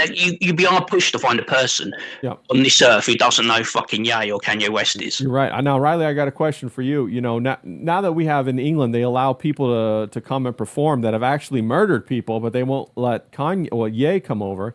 But my question is this: have they just made him this generation's Rocky Balboa? I mean, I guess he, like James says, he just is that guy. Like, he's the always underdog come that's back. going to rise he to the is top. the underdog. Yeah. He always was. Jay-Z didn't want to sign him as a rapper. Jay-Z wanted him to be a beat slave and keep making him hit records for him and all the artists on the label. He never wanted to sign Ye. If you go watch the Netflix documentary Genius, it'll the 3-part documentary shows you Ye like in a reception office at Def Jam, at Rockefeller, and like desperately trying to get people to pay attention to songs like All Falls Down. And it's like, well, that's like one of the best songs ever. Yeah, ever. And these guys aren't looking up from their desk. They don't fucking care. Yeah. That's how it is. And so, yeah, he's like, I mean, he's not a cockroach, but he has that kind of comeback potential. He says himself, what's a black beetle anyways? A fucking roach. Yeah. That is how people view him. That you can say he's like a cockroach because he knows that he embodies surviving that nuclear disaster. Yeah. He will always survive. Doesn't this kind of validate the song a little bit? You know, doesn't this kind of make the Jewish group look a little kind of crazy for trying to rob people of their ability to enjoy good music? I mean, that's the main question, right? Who do you apologize to if this isn't enough? And then followed by like, and doesn't this prove the point he's trying to make? Exactly. And who gave them the authority to do this? Nobody voted them in. James said so. He married a Jewish wife, Keir Starmer did, so that's why he's doing this. That explains it all to me. I didn't know that yesterday. Wow, okay. James, is Keir Starmer's not Jewish? Isn't he like Indian or something, or Pakistani, or I don't know? No, he's not, but he's got like it. It's like, imagine the world he's in, right? Whole country, his whole party is a left-wing, very pro-Islamic party, very pro-Palestinian party. But his wife at home is a full Jewish woman and his kids are half Jewish. And he appeases people that would do his family harm. But then he's got to turn around and Ye isn't a Muslim. So it's a free hit for him, isn't it? He's not Islamic. He's a black guy. So it's a free hit where he can give something to the Jewish community and say, hey, look, I'm with you guys as well. Come May in the local elections, you can realise, look, I'm for the Jews and I'm for the Muslims and I'm for everyone. You know what I mean? He's that type of guy. He doesn't really have the courage of his convictions. You've seen it. He didn't get involved in the war, but he's the first one who's over on a plane going to the Middle East or Geneva, wherever it is, trying to be a part of the peace deal, because he always likes to be away from this country. While today we've got boat after boat after boat of illegal migrants coming to this country, and he leaves his Foreign Secretary Shabana Mahmood hanging, knowing that she can't do anything to stop it. He's got his priorities all twisted. This isn't a guy that's going to last. I think he'll be gone after they get massacred in the May local elections. But he tries to serve two masters, and you can't. You can only serve one. You have to pick a side. I think like me and Riley have discussed this. You know what I mean? Eventually, you've got to pick a side, and you've got to show whose side you're on and whose team you're on. And I think I agree with that wholeheartedly. Facts. You can't be a middle of the road, middle of the ground guy. And I respect that about Riley. You know what I mean? He puts his position out there, and you know where he stands. And Well, I Kanye could be should have wrong, been. right? This is something You I got might from be. Ye. I'm allowed to be wrong because life is not a Yeah. test. Right, exactly. Yeah. Ye said, when's the time growing up that you're the most anxious? During tests, because you're trying not to be wrong. And if you go through life treating every conversation or every moment like it's part of an exam that you're going to be judged on, then you're going to always feel like you might be wrong. You're always going to feel anxious. I don't have that. Ye freed me of that. Yeah, facts. So We got King Yeti in the chat. He says, "I push mayonnaise colored bins. Call it a miracle whip." Miracle Whips Is one of Yep. the lines that got him signed. Bars right there. Presby Bro is going to drop out for a minute. He's going to go cook. I hope you're cooking something great, bro. 100%.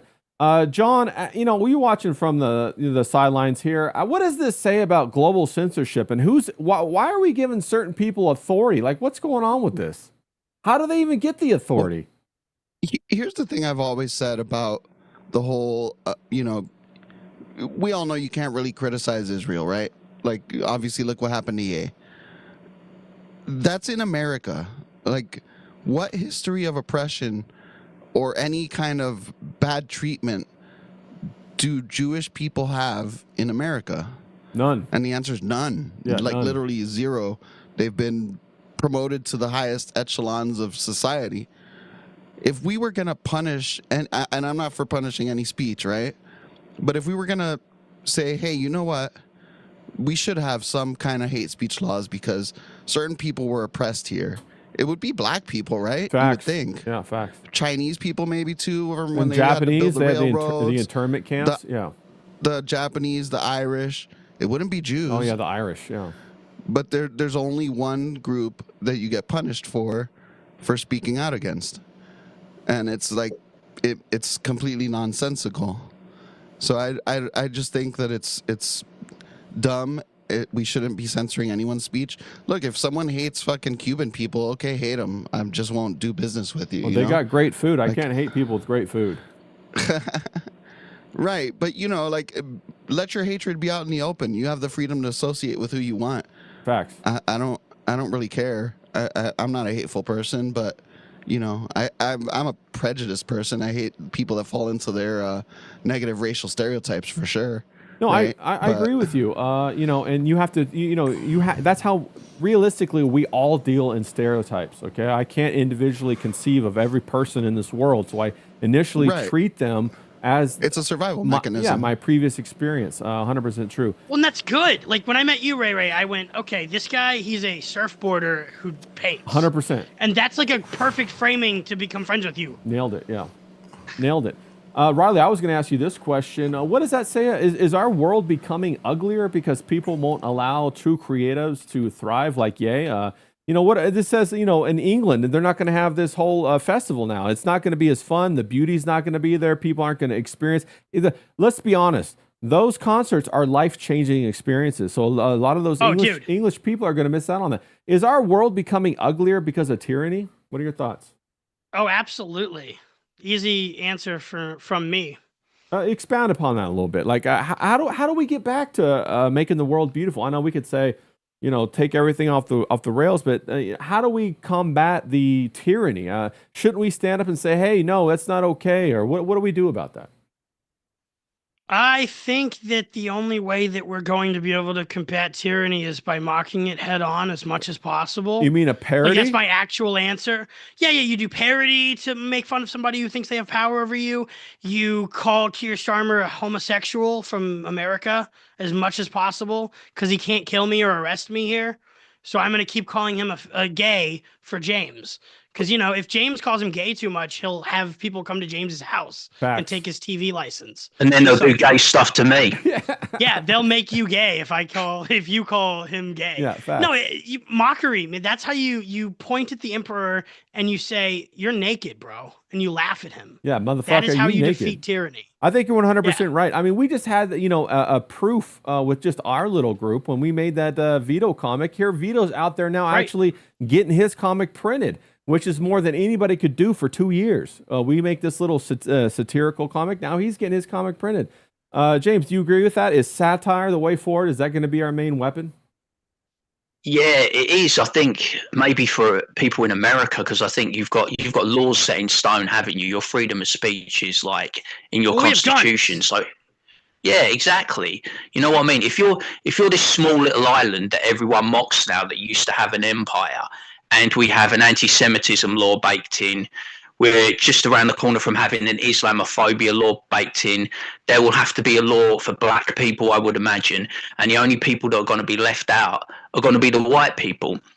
And you have to understand that in England and in Europe, all we're doing now is banning. You know, we're putting in, like, we're banning online social networks. They're saying if you're below 16 years of age, you can't have access to social networks. And I think I saw a post of CK with where Gavin Newsom's wife was speaking, and she said, "Yeah, I went into my son's room and he was watching sports." And sports is right wing coded. So I'm working with my husband to leave a legacy that we can stop our children being influenced by people like Andrew Tate and HS Tiki Toki and Ed Matty and Clav and people like that, and make sure that they don't get into sports, because sports are right wing coded. You know, I want my son to play with dolls and dress up like a girl and be very feminine. And I'm like, this is the culture that we live in now. If you've got that as a mother that would hurt her child like that, there's nothing wrong with sports. I played sports my entire life, and I grew up in team sports, and I'm a team player. I play football, I play cricket, I play rugby. I still play football now. And it's like, it's nothing like working with a team, you know, being around the lads, having a couple of pints. There's nothing wrong with that. It don't mean you're going to go home and beat the shit out of your wife. You know what I'm saying? It's about masculinity, being proud. And it's like erosion in Europe and in England of that culture. Well, I thought I heard D-Wag jump in there for a second. I came in here to sing still from Scene James. stealer. Scene stealer. There's He's talking D-Wag the about- scene He's talking stealer. about team players. You know, like, man, like, see, earlier, bro, like, D-Wag was so mad. Like, I'm just over here, like, so mad. Like, I want to punch walls because this lady about ran into me. Yeah, what was that She all about? blew You the said you stop got almost sign. got in a car wreck or something? All right. Yeah, don't get me back on teams All right, because I'm, all right. you know what I'm saying? Yeah, Make yeah, teamwork, well, make the okay. dream work. All right. But you know what I'm saying? So, like, this lady, bro, she's like this. See this cart? She, like, basically, like, runs through a stop sign. Boom, right? Like, you know what I'm saying? Luckily, I'm in the Challenger, you know what I'm saying? Dodged it, you know what I mean? And then the bitch look at me like, Dodged it. The Dodge Challenger. you know what I'm saying? The son I of a got bitch. bars, He's baby. got No bars. stickers, baby.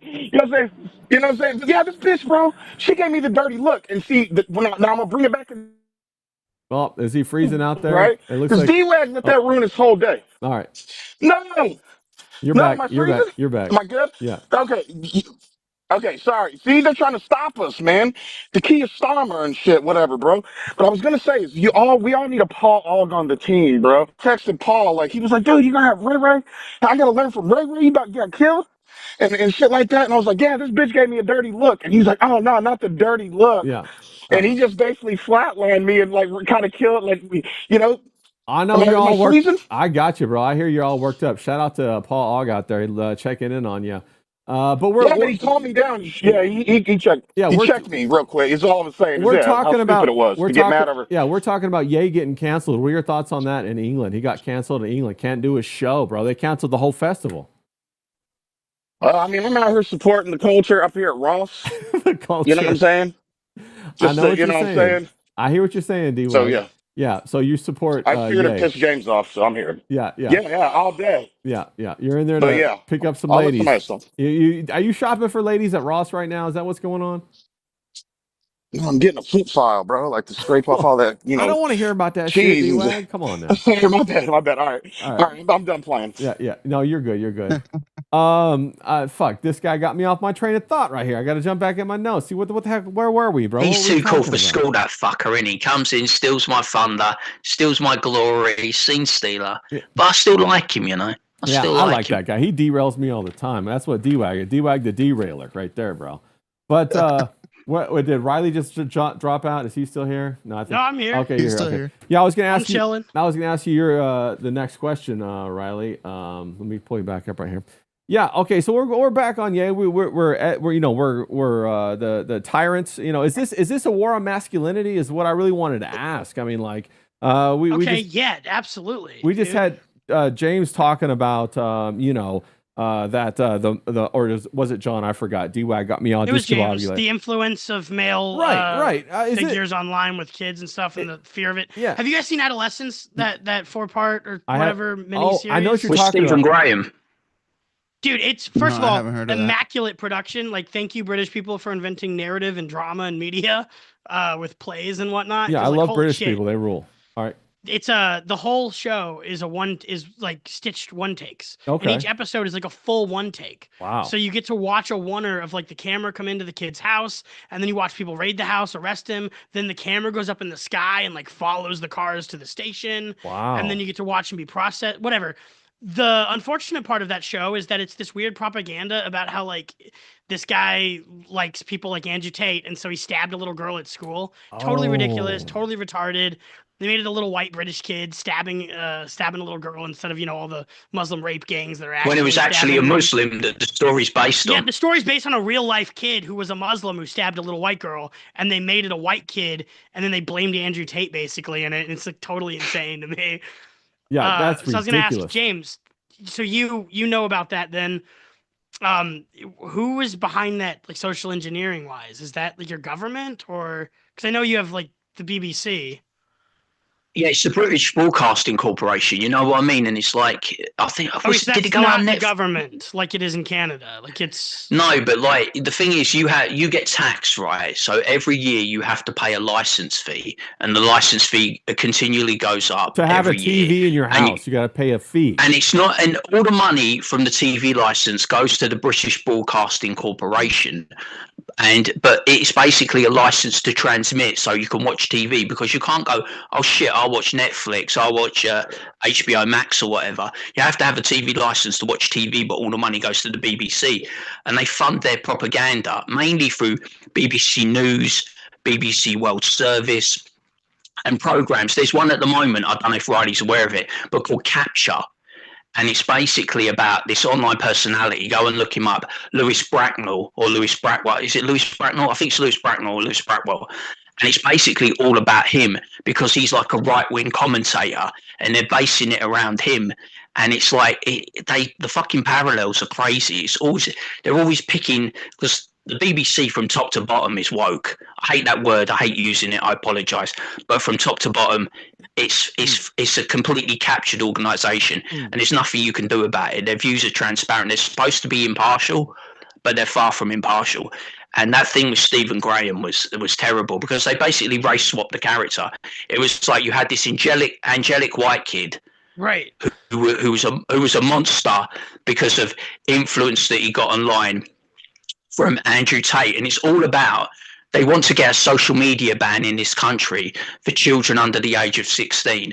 They're talking about it now, they're discussing it, but in a year's time, if you're 16 years and under, you're going to not be able to access any form of social media in this country. I'm quite sure of it. They brought it into France, they brought it into Austria, they've definitely in Australia, I think, is the most draconian country. You have to ask Liam. You have to ask Liam about that. You know, in Australia, it's terrible. You know, you can't talk to those 16-year-old girls anymore. Yeah. But no, he didn't say that. But like, Yeah, well, no, So I think it's like- Liam thinks draconian is in reference to the flying fire breathers. ah. So But no, it's crazy. I mean, you can't imagine, literally. I don't know. You're very close to Canada, aren't you? But Mark Carney, he used to run our finances over here. He used to be the governor of the Bank of England. And it was like, Trudeau just announced, I'm going. And then they parachuted Carney in and he won. He's never had any political experience in his life. And now he's running like this fucking left-wing caliphate of a country, isn't he? I mean, Canada's going crazy. Australia's crazy. New Zealand's crazy. England's crazy. Yeah, The all whole the- of mainland Europe is crazy. All of the Five Eyes are pretty crazy. Shout Yeah. out, America's crazy. Yeah, shout out to Katie Did in the chat. Big shout out to her for helping us get over to that 3K mark.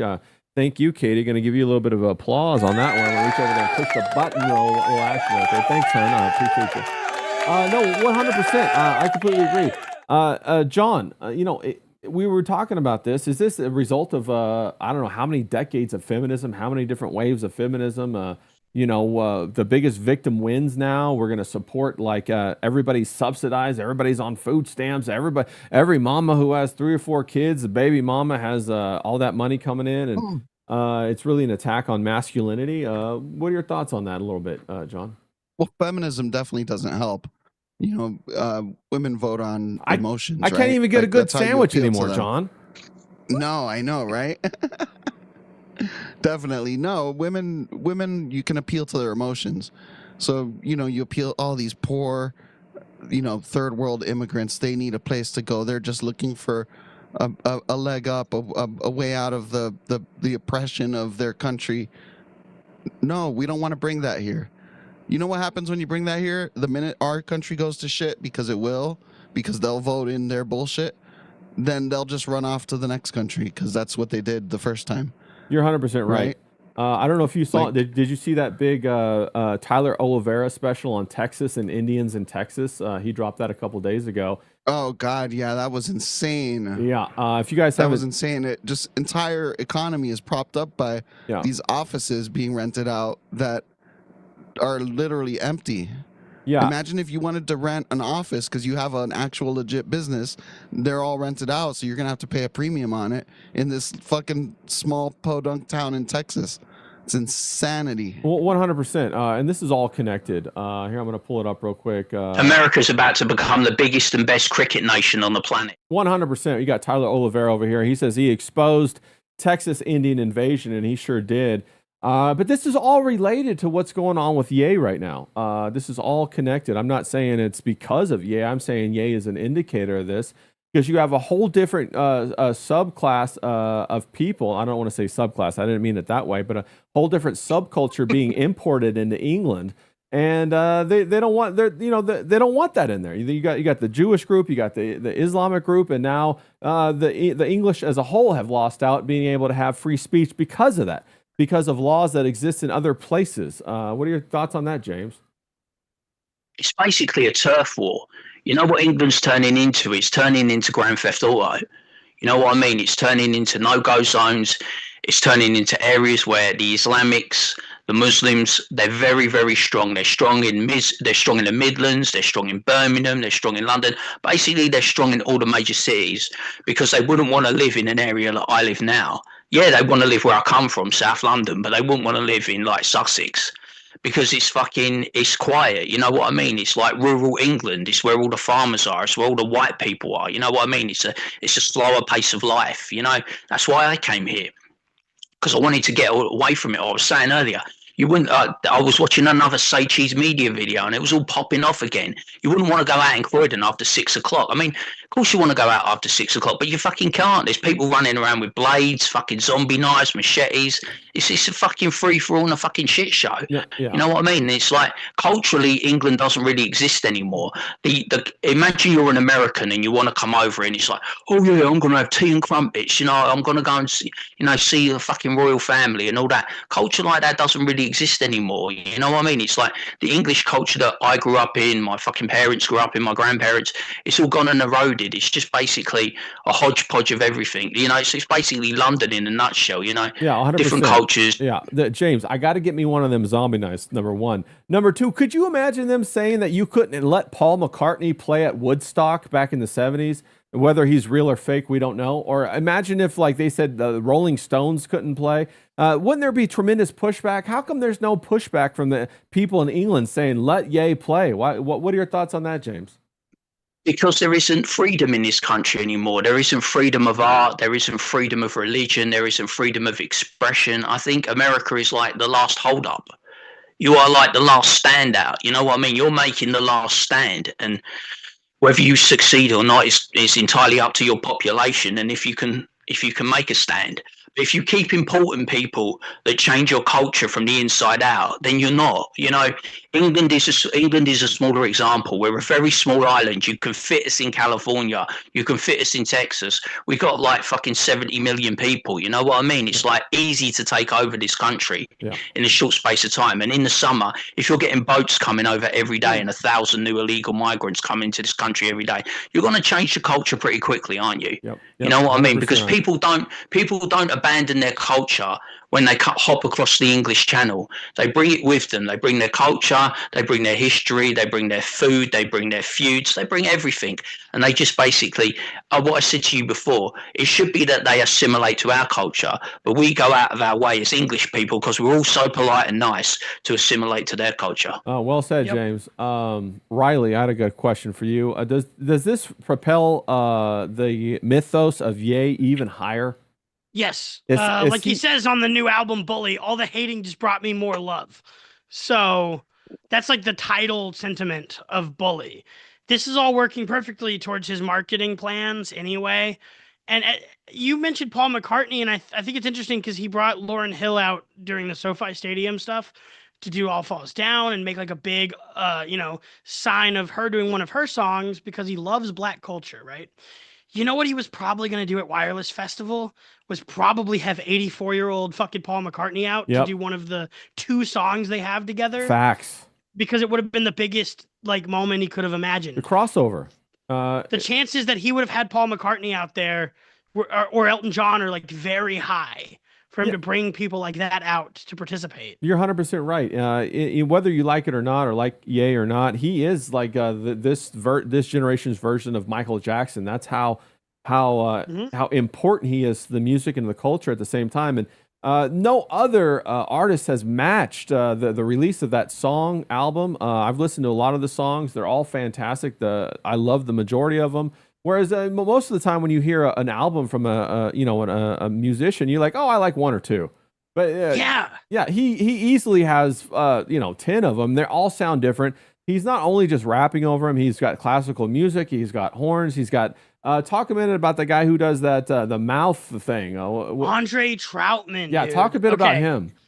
So Roger Troutman, his older cousin, was the guy who sort of pioneered the talk box sound, inspired by the Stevie Wonder performance that he did on the late night show of the song "Close to Me," which is or "Close to You," which is what Ye is sampling in that song.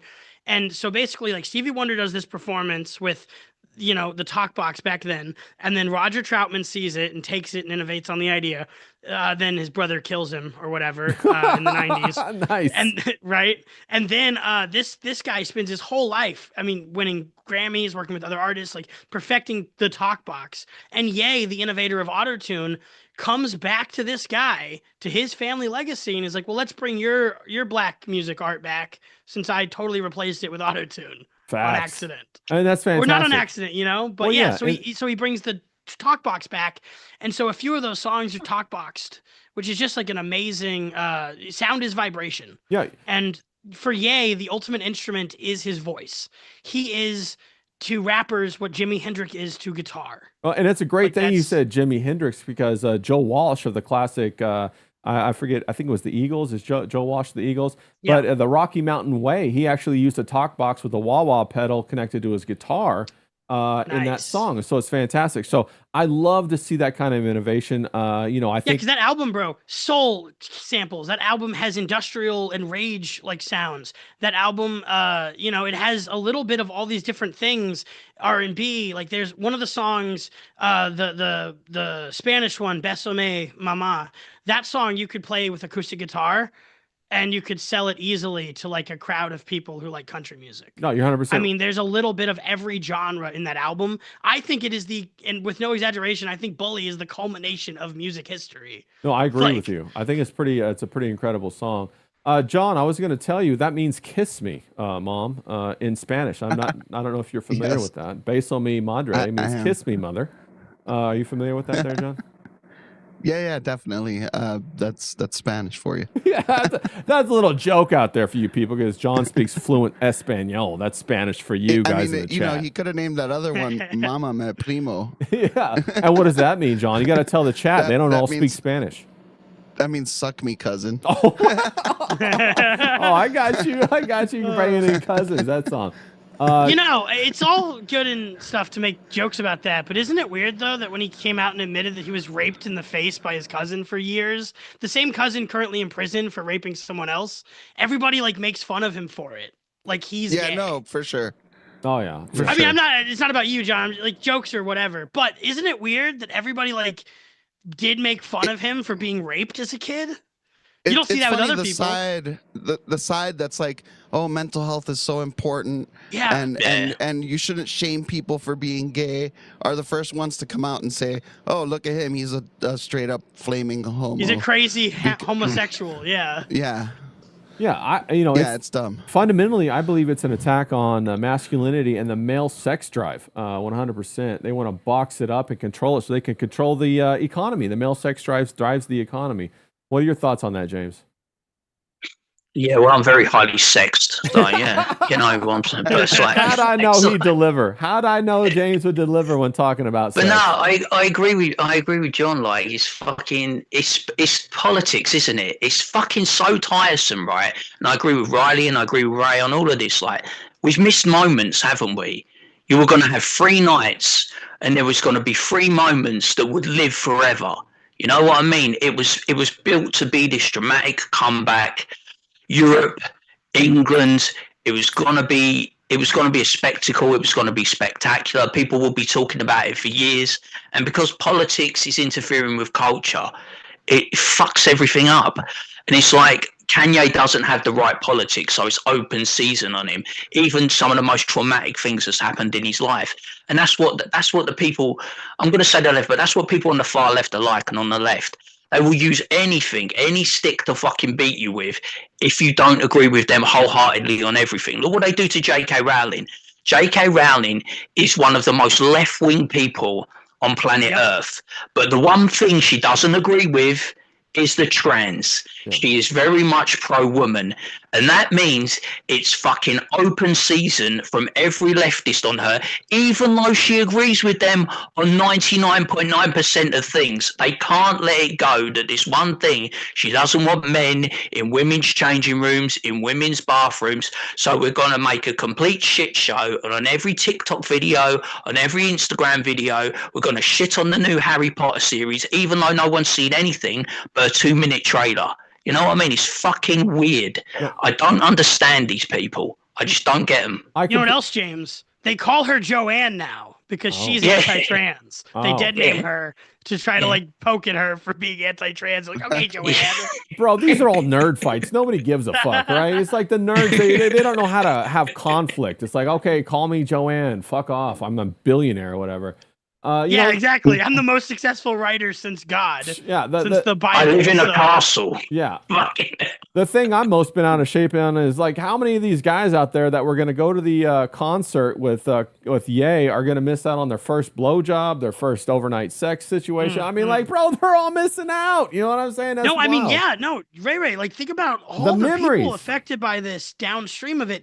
Think about all the people who are going to perform there that aren't Kanye. Yeah. People's All the drill careers artists, all Yeah. the local, They would have all the been- local artists whose careers would have been made. made. That's the what I rest was of their going to say. life. 100%. I completely agree Well, with you. also think Riley. about all the local business that Oh my all God, the yeah. hotels, vendors. the restaurant workers, the Yeah. vendors, The hot dog everything. vendors, yeah, selling $50 hot dogs. We all know that was going to happen. All right, we're coming the up to the $80 waters. yeah, we're coming up to the top of the hour, guys. So we're gonna give our last minute wrap up. I'm gonna flash the GoFundMe up here in a second again. But Riley, what are your final thoughts on all this? Free Yay, right? Absolutely. I mean, actually, you know what? Sorry, James, but fuck the UK. How many people were going to go to the festival? 400,000 total? Ye can go do a show for 300,000 people in Japan or 150,000 people in Shanghai. You know, the thing with Ye is they don't have studios or stadiums big enough for him anymore. That's great. That's great. Great People problem to are have. selling out his stadium shows. He sold out SoFi twice. He sold out all of the Wireless Fest in less than an hour. That's fine. The entire festival was sold out in an hour. So he's got to go to Japan and he's got to build an arena Yeah. like himself for 500,000 Asian people to watch him and then just do a concert every year. I think We'll make Japan's the 50 place to million a go. year. I think Japan's Yeah. fire. Riley, where can people find you at? Drop some of your info. Yes, find me on superkillers.org. That's all I want to promote here. That's all I want to promote for the rest of the month. Find us there. Ray's Happy has done some of the most incredible physical artwork I have seen in the indie comic scene. There is nothing derogative about what I'm saying here, but I value physical media over digital media. Okay, if you can build something with your hands or draw something physical, because Ray, you could make this comic with to use the Iron Man thing, with like a box of scraps in a cave. You Exactly. could make this comic. I live in a cave right now. I just don't have any scraps. You're doing it like an engineer does it. You're doing it you're creating a product, and we're going to deliver that product to the audience, and they're going to love it. That's right. And I'll bring up the campaign one time, fundmycomic.com/superkillers. Go back it if you haven't. I appreciate it, everybody. Thank you. I'll be dropping that in the chat. a great history already. He's only had 2 years doing comics, and he's got 2 of his own books out, a 3rd and 4th book on the way for the Maniac franchise. Because he has the Maniac versus Harry Liggins, his supplemental. He has the Maniac 2 coming out, and the Maniac versus Cronius Cloud, which is the 2nd supplemental. He'll have 4 books out by the end of this year or so. Not counting Super Killers, which will be the 5th book he has out, and Elephant is done and it's coming out soon. That's the book he's writing for Ethan Van Sciver, or wrote already. Actually, it's done. 100%. So yeah. So go Killer follow. Team. Thank you, Ray. Yeah, go follow CG Scumlord on Twitter. That's our boy Clippa right there. Shout out to Asian O Time Outlaw in the chat. I see him out there. He wrote the song "Cool Vito's Summer," so shout out to him. W. W. Let me and go. shout out to Ben, Base Art Department. Thank you so much for your. We're gonna need your steel every year that we're doing Super Killers or plastic filament. Yeah, all whichever. of it. We're gonna take all of it. John, what are your final thoughts and where can people find you? Censorship is bad. Don't do Fantastic. censorship. Don't be gay. Fantastic. You can find me Third Rail Politics on YouTube and Rumble, Third Rail Podcast on X, or out assassinating in the streets. 100%. That's fantastic. Go follow the main man right there. James, final thoughts and where can people find you? Well, like I said, I'm a proper English patriot, but I don't agree with anything my country's doing at the moment. I'm a man lost. So there's that. But like going back Super Killers, go and support the boys, go and support Riley when he's doing the streaming tour. Go and support that Johnny Rocket, even though I don't like him because he's got luscious hair and I'm bald as a coot. You know what I mean? And I'll probably see you in I'll see you in the Ministry of Do Chat, and go support Nightwave. It's my favourite pod. Go support Mersh. He's been an absolute superstar as far as I'm concerned. Sorting out that super tip is funny as fuck, and like, yeah, go and give him all the money and poke fun at my voice. Yeah, go See you follow later, peeps. James Domenico Graben on X and James Domenico Graben 81 on YouTube. Here is the GoFundMe. Support Connor. It's our boy Vulture. Throw him a couple bucks if you can to help him support against cancer. Okay. He's going through it right now, and we want to don't leave a bruv behind. So go give him a little bit of support. I dropped the link in the chat. It will also be in the description. And with that, everybody, we are out of here. Have a kick-ass rest of your week, and let's fucking go.